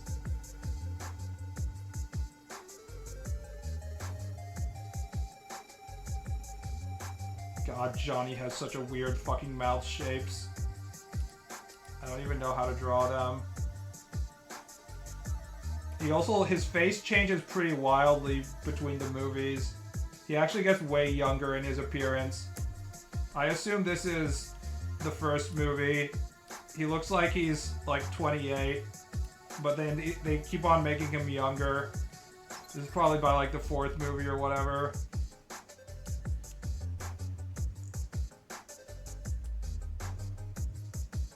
On the art field, you'll see that overwhelming majority of artists are women, but somehow the most popular artists from all ages are male. I mean, I don't think it would be overwhelmingly female. Maybe back in the day when art wasn't considered to be a serious job, then it was probably more female, but...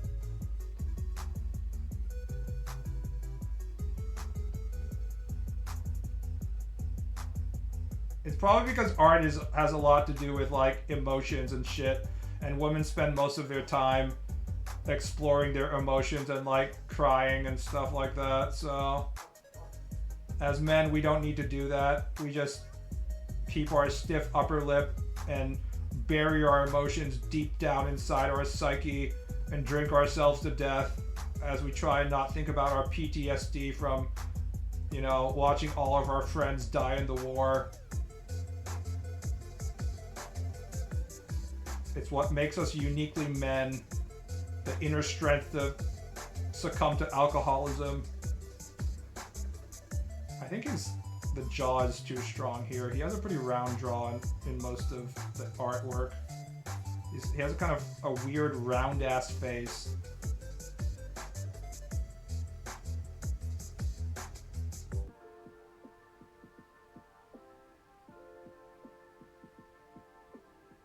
Men explore their emotions: rage, sorrow, aggression, horniness.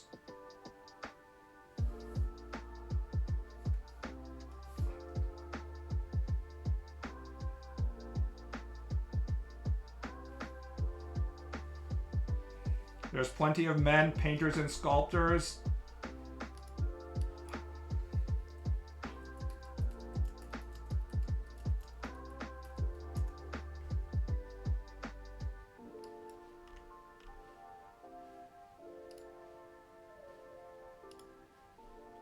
Talking about this painting of literally me right here. Excuse me while I carve my ideal waifu out of marble.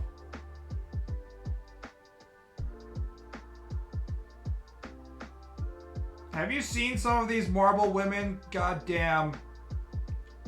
You guys should all go to the local museum just to look at the marble asses. I mean, the ass is impressive, but even more impressive than that is like the curvature of the spine and like the muscles on the legs, as someone who's been doing lots of figure drawing recently. Those two soy jacks on the cuck shelf in the back, them being like, oh, look at it! Look at him go!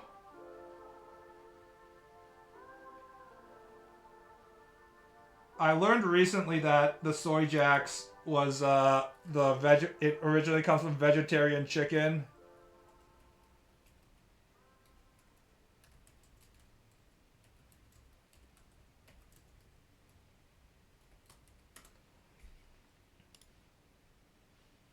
This is the first time I actually saw the original.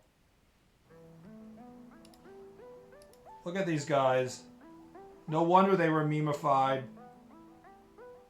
They're like, oh my god, look at the fried chicken!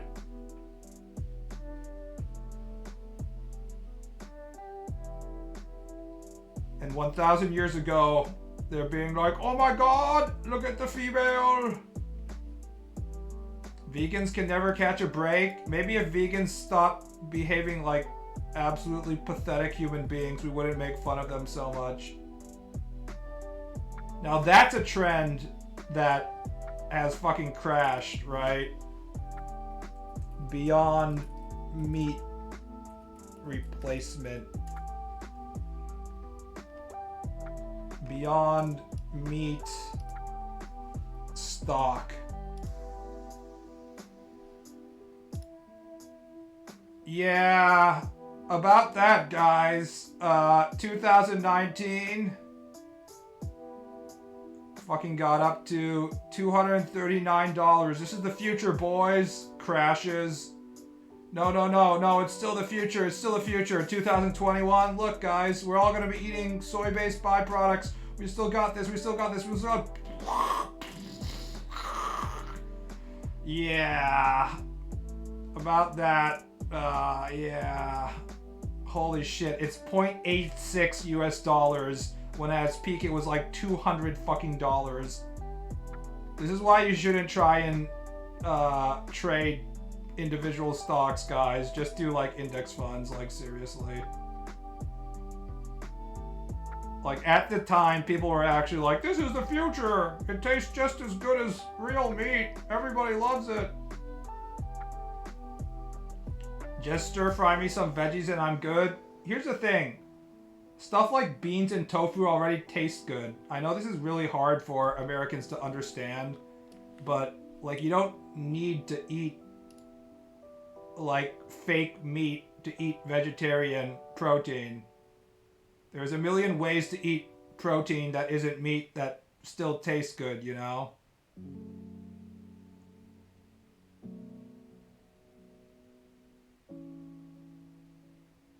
I had veggie burger a while back. Have you guys ever actually had like really good tofu? I'm gonna guess not. But if like you go to like an actual tofu shop, like, you know, Initial D style tofu shop in Japan and get like some actual handcrafted tofu, it's legitimately really good. It's like, it has like a sweetness to it. It has a subtlety to flavor. It's incredibly cheap. You can cook it in lots of different ways. There's different hardnesses. If you want something that's less healthy, you can like get the deep fried version of it. It's just like a extremely good piece of vegetarian protein food. You don't need some expensive like Frankenstein bean meat produced by this American corporation to eat vegetarian food. I've only made tofu myself and it was ass. Yeah, you probably shouldn't do that.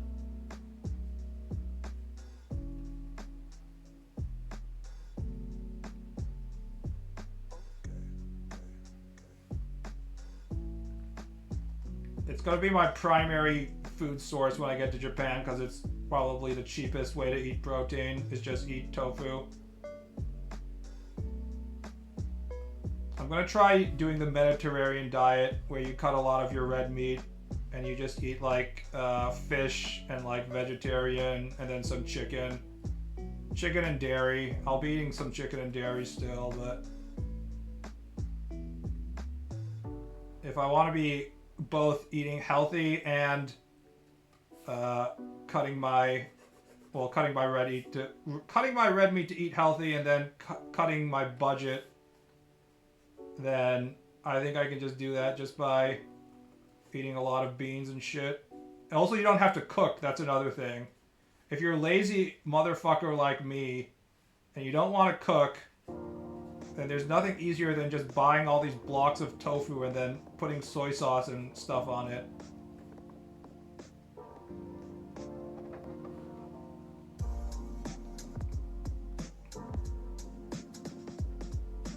Sardines are goated? I don't want sardines, but they're probably a good source for your omega-3 fatty acid or whatever that you're supposed to eat. Get your red bean paste and fermented beans too. Yeah, I will be eating my natto.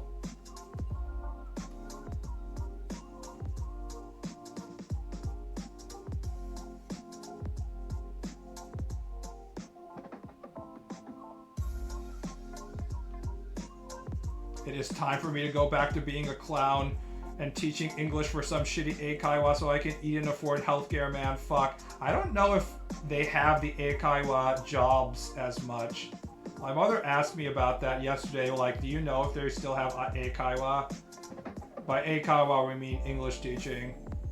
And that was like all the shit back in the day in like the 90s and stuff, but I don't know if that's it's as relevant as was before.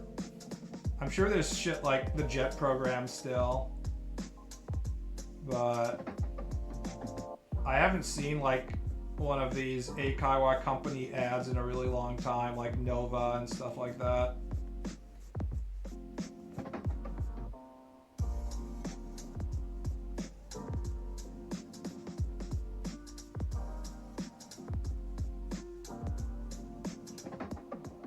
Oh fuck, I realized this looks like she's going away from him, so I was planning on just doing a copy-paste job, but I don't think I can. I went ahead and drew all this Johnny content, but I think I'm gonna have to delete all of this and start anew because I don't want to change Mavis. So instead what I have to do is I have to drag her over like this. Yeah, so she has to be over here.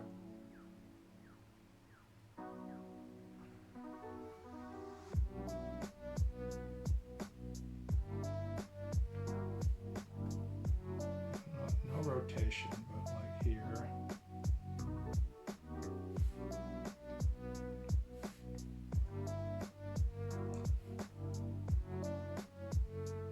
How can you get more manly than ritualized honor-based suicide? I never understood the soy boy thing when the single most masculine society subsisted on soy daily. Ancient Japan. Also, ancient China, also, that was their primary form of protein when they were creating, you know, gigantic infrastructure projects and fighting the Mongols and shit. The truth is that we just don't have enough, like, animal protein for everybody to eat animal protein. Even today, probably. If we want to get enough protein, we have to eat beans. The beans! We have to eat the beans! But where's the... Did I just delete the file? Whatever, that's fine. I think I did just delete the file. Okay, whatever.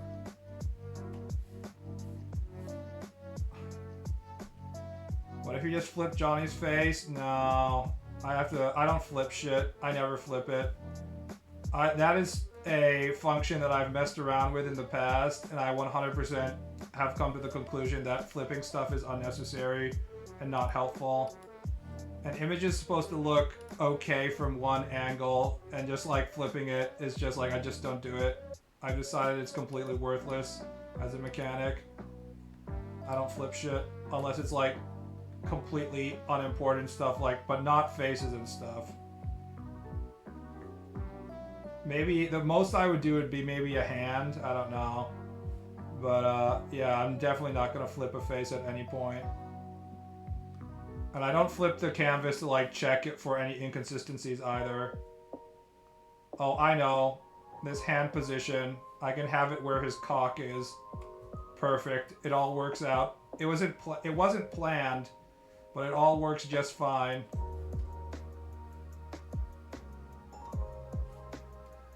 We'll have the head a little bit up here. And have her non-subtly grabbing at his dick.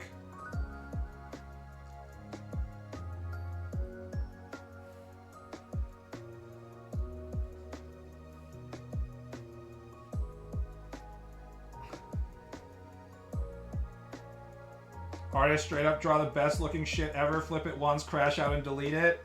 Look at it this way.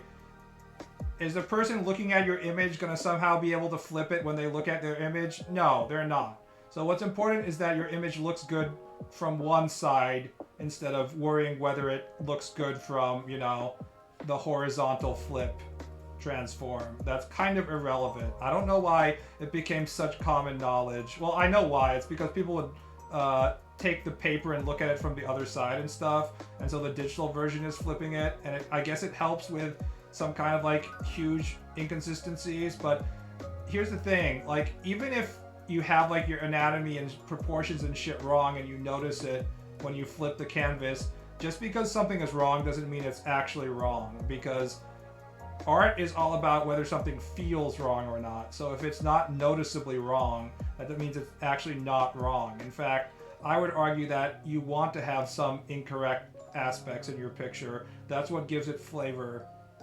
The question is whether your audience is going to look at that incorrect aspect and be like, I don't like this or not. And that's not necessarily something that you're going to discover just by flipping the canvas. I'm just anti-canvas flipping.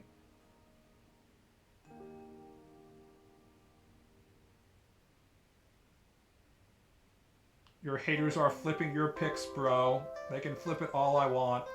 I fucking love haters, man.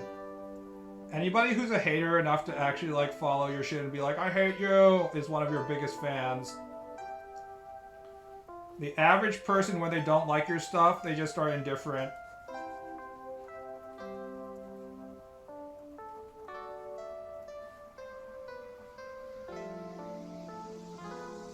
I've been getting these recommendations for these Japanese YouTube channels who are anti-One Piece haters. And they are like the absolute biggest fans. They're going through like every single one of the most recent One Piece chapters and talking for like an hour and a half about a single fucking chapter, about how Oda is losing like all the details of his script and how people are talking in unnatural ways and shit like that. And they'll be like, here's a similar scene that Oda drew for a different situation 1,000 chapters ago, and look how much better it is. And the editors need to get him under control. And I'm just like, oh my god, these guys love One Piece so much. They're talking about how much they hate the current state of One Piece for like hours.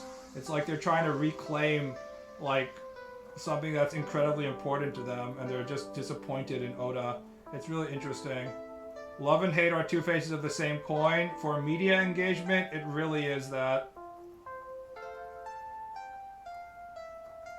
The hardest thing to do in media is to get people to actually care about your stupid shit. If people care enough to hate it, then you're already halfway in through the door.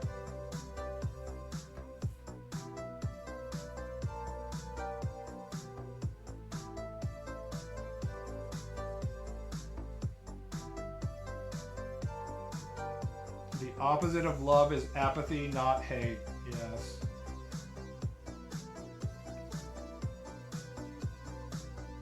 Current meta is rage bait. I think I should become a rage bait YouTube streamer.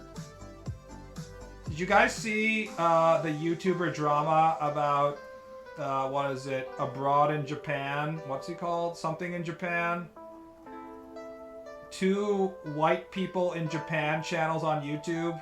I'm sure some of you have gotten that shit recommended to you. To explain, there was like some white woman who has her, oh my god, Japan is silly, Japan is cool, stupid white woman channel. And then, what was it? Is it Abroad in Japan? I forgot. Like a much bigger white guy in Japan channel took it up and it was being like, she is editing incorrectly, but he was editing incorrectly. And that was like the whole drama, is that he's accusing her of like clickbait editing, but in fact she's clickbait editing. But the thing I came out about the whole thing is, A, I want you stupid gaijin to get out of my fucking country. Gaijin, go home, you're not welcome here. But the other thing is, the thing he was editing was, she went to like a really bad part of Tokyo where there's like all these unemployed homeless guys. And like the old, probably alcoholic homeless guy is like, I'll give you 20,000 yen for sex. And she's like, I was just like, God, this homeless guy is fucking based. I mean, is there anything more based than having one of these white people YouTubers show up to try and get free content out of you for their stupid channel and just being like, you're a fucking whore? Because that's exactly what all of these people deserve, to be called prostitutes. That is exactly what they are. She photoshopped graffiti and trash. I think she like added extra graffiti and stuff. Japan has fallen, yes, to get all the right-wing, like, we must protect our trad Japan people.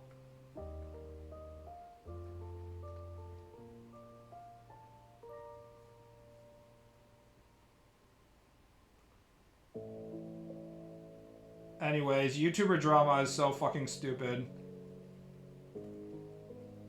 They just spend all their time. I wouldn't be surprised if like half of these YouTube drama channels, like they don't actually have any drama. They're just like, let's start beef so we can get more clicks. It's just like a high school club.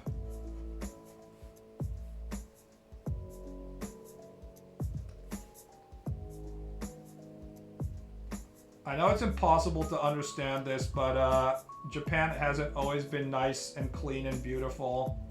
It was dirty and shitty, you know, after America literally firebombed Tokyo to the point where there was nothing left on the ground.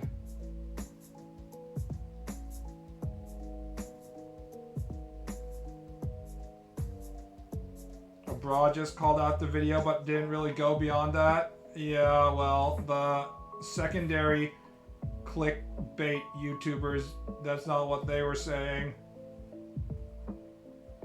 I swear to God, like, half of YouTube is just incestuous content at this point, whether it's like AI recreated slop or if it's just people reacting to reaction of a different reaction.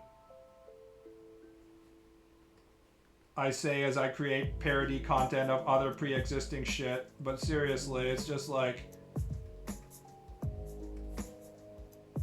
people are not creating original content. It's much easier to just watch videos and be like, what?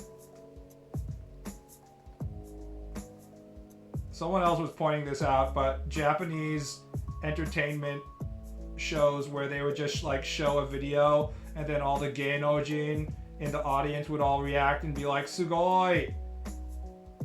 They pioneered this format 30 years in advance of YouTube. It's like, why have any real content when you can just have a studio audience of your favorite React celebrities be like, oh my god! Asmongold is the pinnacle of this slop of brain-dead content? Yes.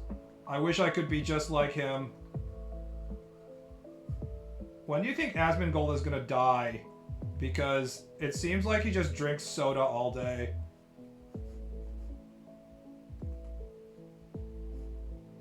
It's crazy how, like, the most successful guy, well, not most successful, but one of the most successful guys, he's like the opposite of PewDiePie.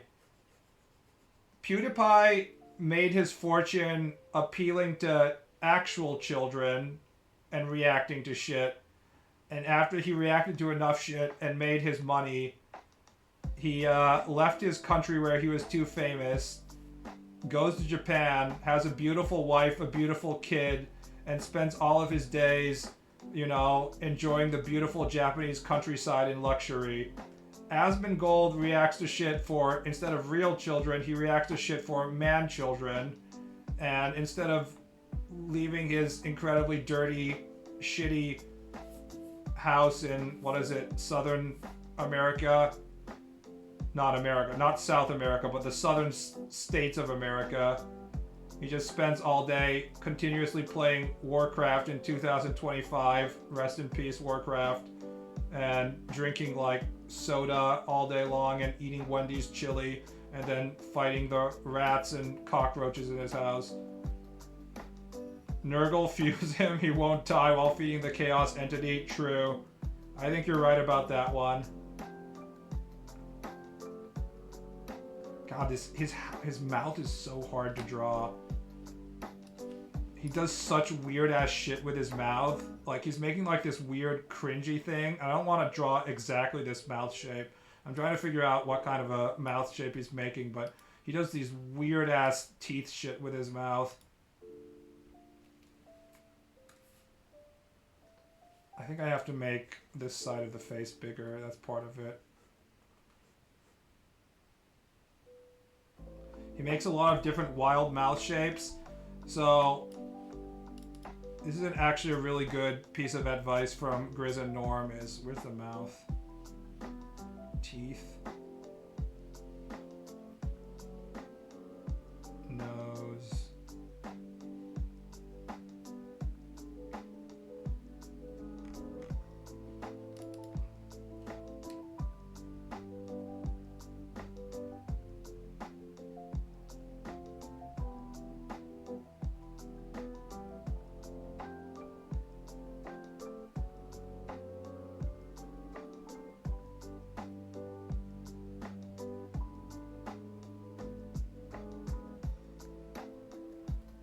Asymmetry? Did I miss it? Yeah, okay, this is what I was talking about.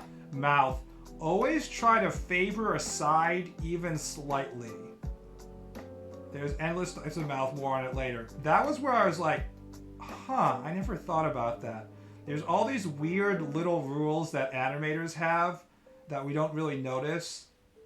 But I think by favor they mean like you add, like you don't have it symmetrical, right? Like this is stronger here than this. Like you always have one side be slightly stronger than the other. This is definitely the kind of thing that like I thought that I was understanding facial expressions, but and I don't think you always have to follow it. That's another thing. But it's a really interesting rule that animators have. And if you actually look at a lot of animation where people have properly learned this shit, like they 100% do that, especially for mouth shapes like this with Johnny right here. They don't put it in the center line. That's another thing. You put it slightly farther back than the center line of the face, and then you make one side stronger than the other. It's a really interesting rule that I wasn't really paying attention to, but I started paying attention to recently.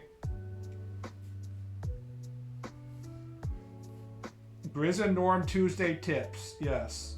They don't produce any more stuff, but it's only like 100 pages that you can find on eHentai and stuff, and it's just really helpful. It's my go-to tutorial because they have like a one-page tutorial for basically everything. Another thing that I would recommend is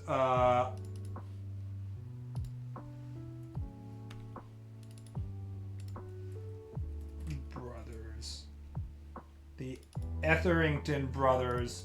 It's kind of hard to use because they use these long things. How to think when you draw. But they cover like so many different topics and they're still producing stuff. They have like 2 pages on each thing, like so water and waves. It's not just like the shape, but like how to think about the shape, right? Dip, peak, dip. Rolling series of peaks and dips. Stagger the peaks in a zigzag pattern.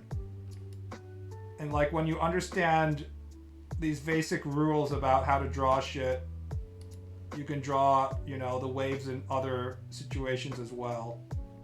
But the concept of like, it's not just like drawing the thing, but how to think when you're drawing the thing. About the concepts of like, in what situations does this thing do this? And in what other situations do the fluid dynamics do this?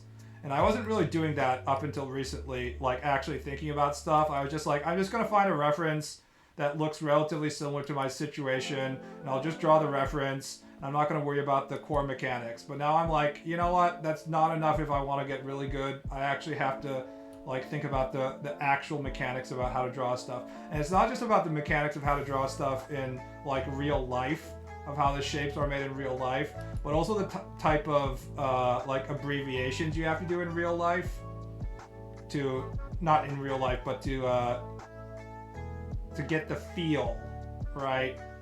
Like you're putting it up, you're putting it down, restricted, rugged and capable, little, big, body line, that type of stuff. Do you tend to go back to these things when you draw? Sometimes. I tend to go back to Grizz and Norm the most often, which is why I have it on my desktop. I hate Webtoon long image formats. Yeah, I don't know why they use it. It's really annoying. But the information they provide is important enough that I was like, I'm just going to save all of this shit. They have a pretty good Twitter account that just posts that stuff all the time, so... Is going to regenerate reality in his own mind? That's the problem, is that you have to be able to regenerate reality in your own mind, even to just be able to draw just like somewhat good. It's a real problem.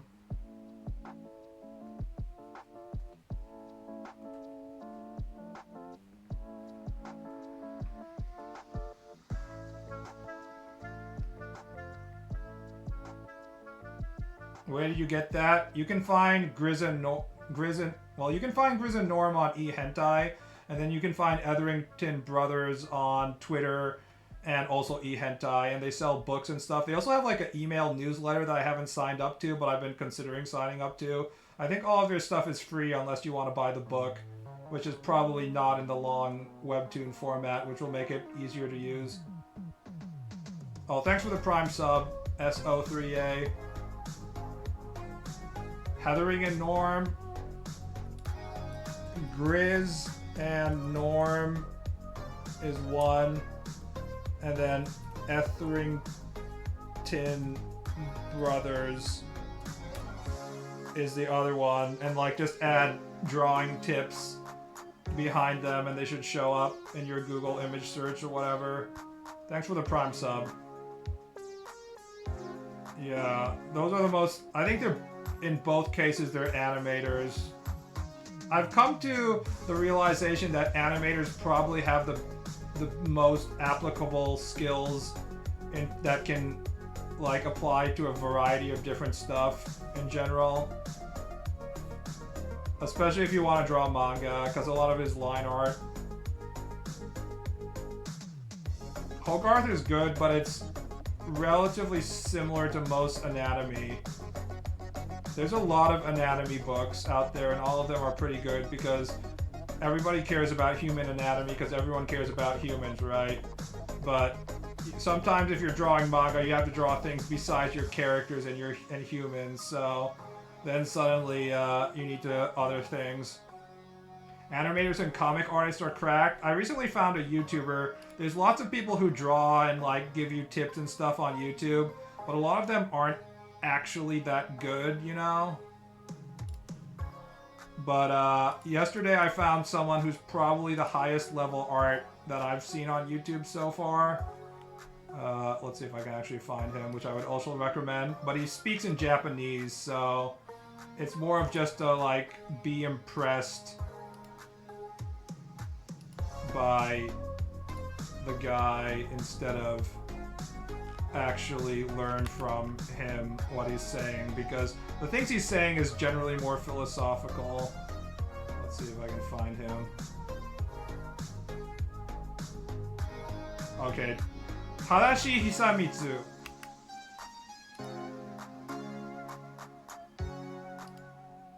This guy is an actual pro animator. And he does a lot of like, let's do some talking. How do you draw things?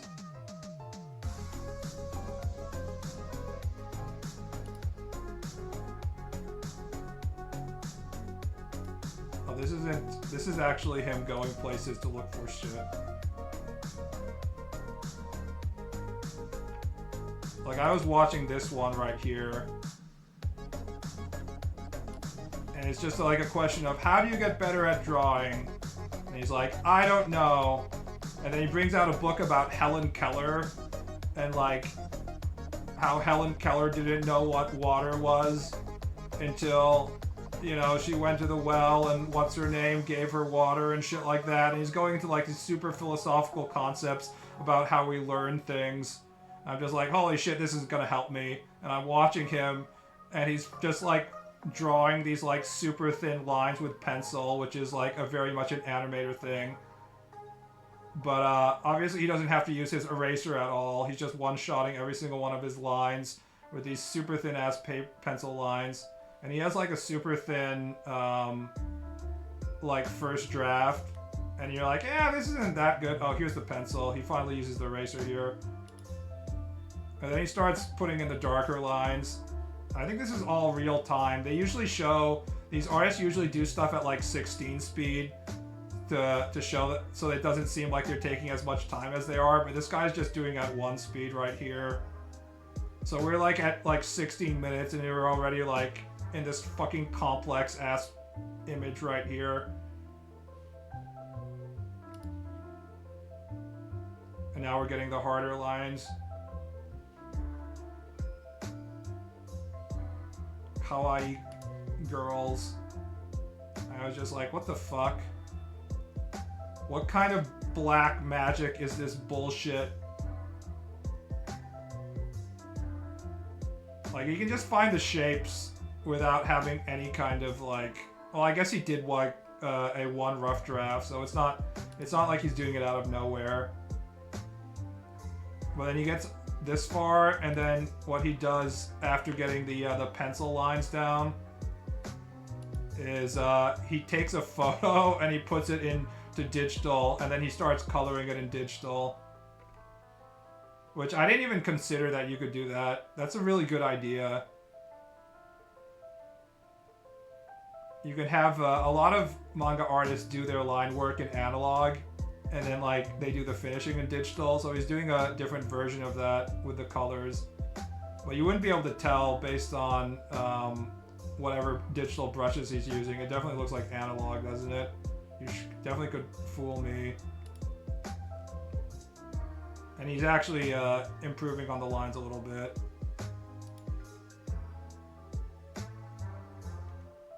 But I was just, I was looking at the guy himself, and he's probably like 60 years old, right? And I was thinking, if this guy is like 60, in his mid-60s, and he's been working professionally as an animator from about 20, which I assume he was. Think about it this way. He's probably being forced to draw 10 hours a day, right? And let's say he doesn't have to work 365 days a year. Let's just say like it's 10 times 300. So that's 3,000 hours per year. And if he's been in the industry for 40 years, right? He's been drawing for 120,000 hours like this. And that's not counting the extra 10,000 hours that he probably was drawing before he became a professional animator. So even if he has some time off in between, we're talking about someone in the 100,000 hour club. So if you're asking like, how the fuck can I just draw like this? It's like, you know, the answer is pretty simple. It's you have to draw for 100,000 hours.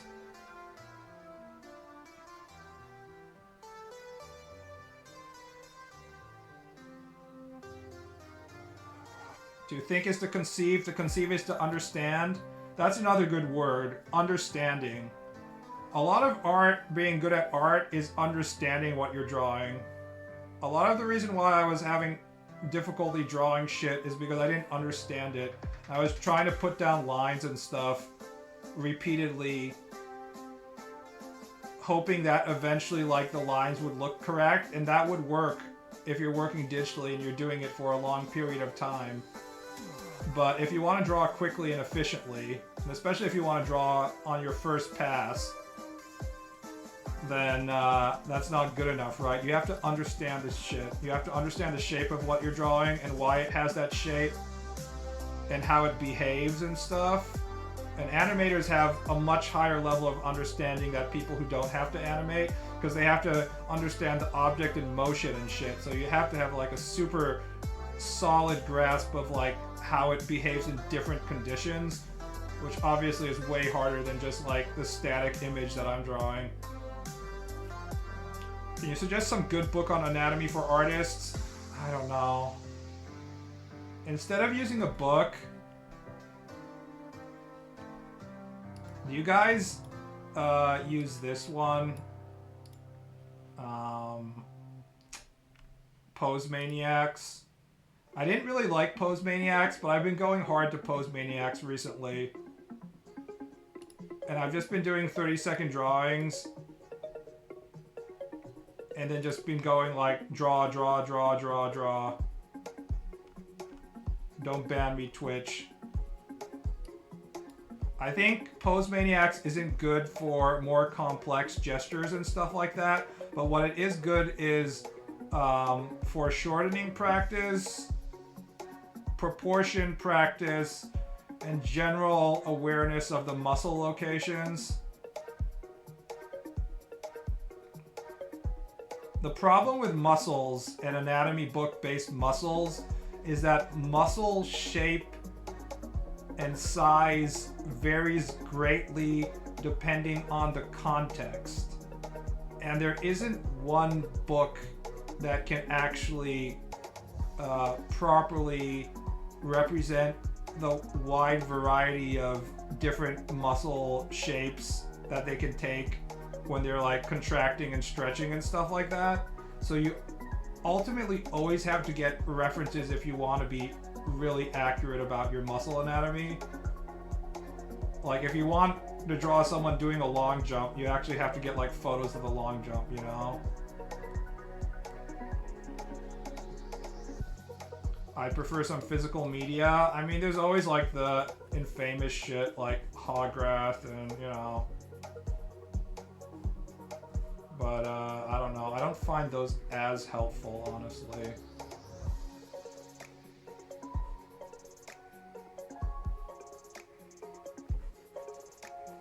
I feel like human muscle anatomy books are all gonna be relatively similar, honestly.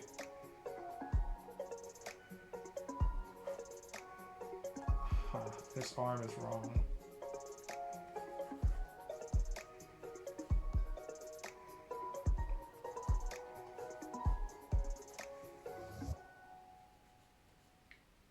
The big problem about muscles is that you won't necessarily see the same muscles based on like fat and stuff as well. So there's just so much variability. I don't know.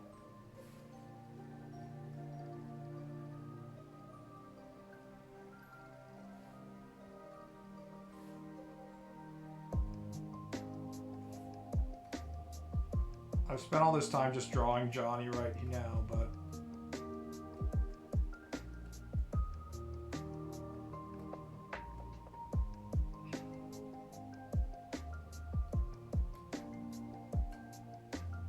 I will probably redraw that as well because I am not liking the gesture.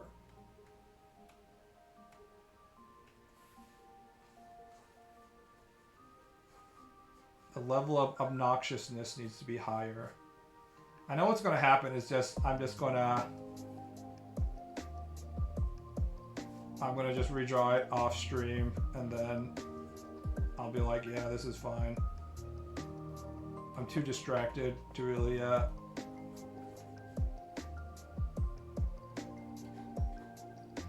was planning on drawing her grabbing his cock though, so that sort of limits the shit I can do. Yeah, that's why I had it in this body position in the first place.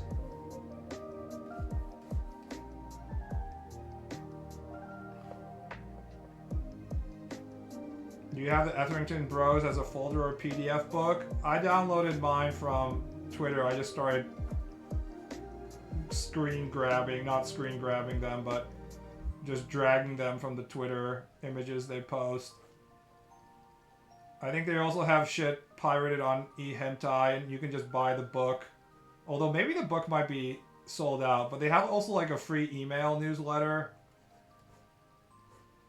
They have so many pages though. I think it's important that you have the right file name so you can use your file explorer system on your computer to find whatever topic that it says. If your files aren't named properly, you're just gonna have a lot of difficulty finding the thing that, because they have like 200 or 300 subjects or some shit like that, an insane number. So you probably won't even remember whether they've done a tutorial on that thing. So it's more like you're having difficulty drawing something, and you're like, okay, waves. Is there a wave page in Etherington Brothers file? Yep, there's the wave page.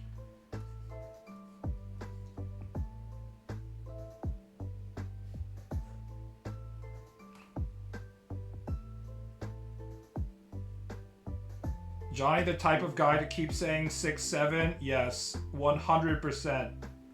And when people would try and explain to him why 6'7" wasn't funny or cool, he'd be like, huh? Okay. But then he'd say it again later. He'd be like, I hate him.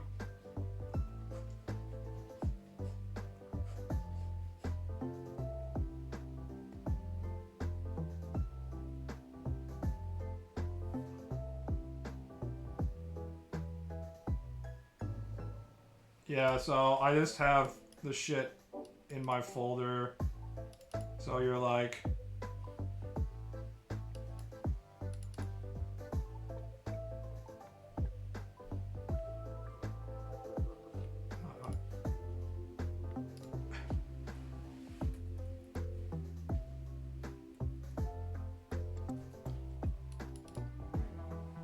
And then you look in it and it's like... composition. You get 1, 2, 3 vignette city composition. They have like composition on all these different types of cities, right? City composition. Along building, cropped off center, overhead, inside cafe, down street, steps, break up space using signage, unbroken repetition. Add signage to add asymmetry. A lot of getting better at drawing is asymmetry, by the way. There's just a lot of shit about asymmetry. It's like you don't want to have things be too symmetrical or else they look bad. 3 levels, 2 levels. Add interest with cables and pipes. That's definitely good advice right there. One-off shapes. Yeah, don't just have everything be blocky and square, right? Add some pipes, add some, other types of shapes, add some signs, have different layers, put in 2 triangles. Now that's like some Batman stuff right there. Very helpful.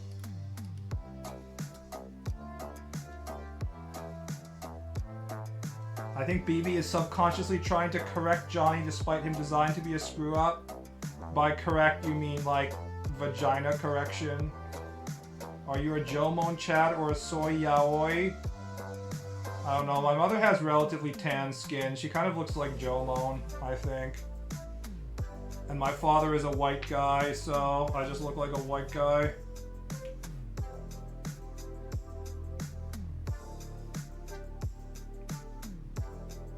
I'm probably more Jomon. But I just look like a white Californian, I would say.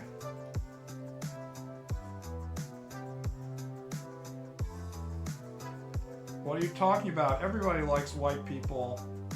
Look at this character I'm drawing right now, who was able to marry a hot white vampire East European girl.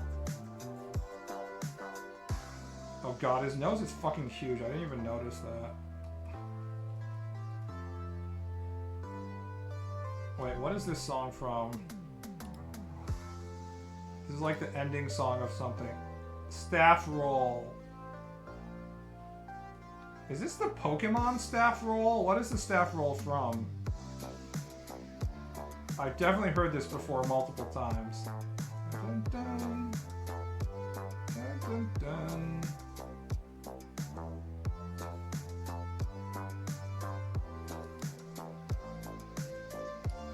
God, I fucking miss staff rolls. It seemed like... Oh, it's Mario 64, that's right. Yeah, you're right. It feels like all the good games in my time, like when you beat the game, as the credits were running, like all the characters would come out and they'd like do a bow and stuff. and like there'd be fireworks in the background, and the character would be doing little dances and shit, and it would just make you feel super happy playing video games. And now if you play a game in 2025, the staff roll is like literally 2.5 hours long, and there's like no fun animations going on. It's, if at best you might get a little bit of artwork, but it's probably just like some screenshots, and all the names are like Indians. The Indian dev support team in Mumbai. And it's like, god damn it. You mean the ending of Monhan GU? I mean, there's so many great endings where it's just like, it makes you feel happy. I mean, I haven't even played God Hand, but I feel like the God Hand ending is like the #1 thing that I'm talking about.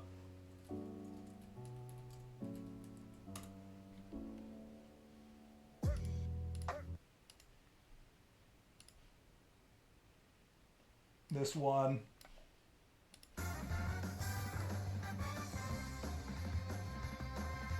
Got a demon, what am I? It's time for me to choose my path. The power of my God hand. No evil. Not only do they have like replay of the cutscenes in the game, they have like people running across the screen. So twist your wrist. And there's a fucking theme song playing. Trust me, or you won't last very long. Dragon kick your ass into the Milky Way. Don't act like you don't like the BaalBud Star. My arm, my arm, my arm, my arm, my arm, my arm, the summon of the powers of the God hand. And then the dancing, right? I lost a limb in a fight, but don't worry, babe, I'll be cool. Guitar scene. The ultimate power of a god is now my secret too. My defenses are impregnable. GU's ending. Impetuous. If it's too much, I'll grovel. Everybody is Japanese. Mercy when I feel the heat. Jaw-dropping attacks from my roulette wheel. Apocalyptic beatdowns from the God hand. My arm, my arm, my arm, my arm, my arm, my I arm. did download Wonderful 101 and I haven't played it yet.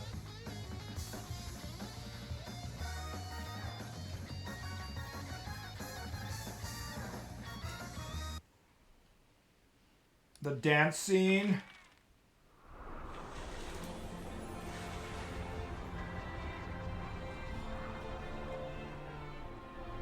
God, that feels good. Wow.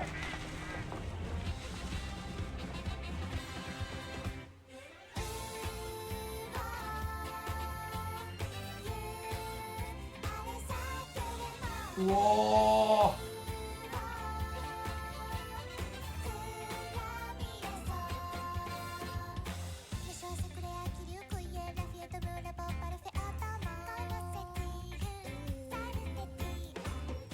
I just like to point out that if there was one sign that Monster Hunter Wilds wasn't going to be good,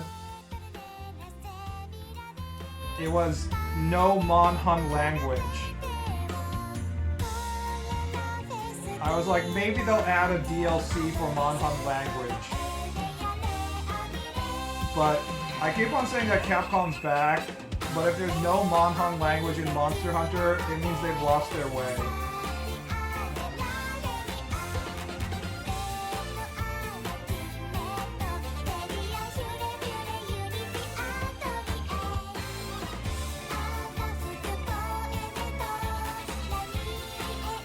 This is incredibly wholesome and makes me feel happy. Which is what you should feel when you play video games.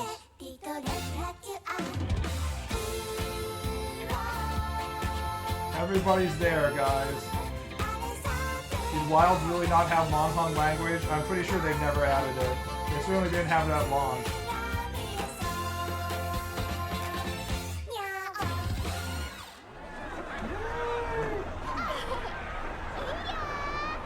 As you leave on your airship. That's fucking wholesome, bros. And you get a children's drawing and they fucking wink at you at the end. Can we possibly get any more soul than this at the end of a video game? I think not. They maximized it. It could never be more soulful than this. Yeah, Wilds did not have a Monhan language. Very sad.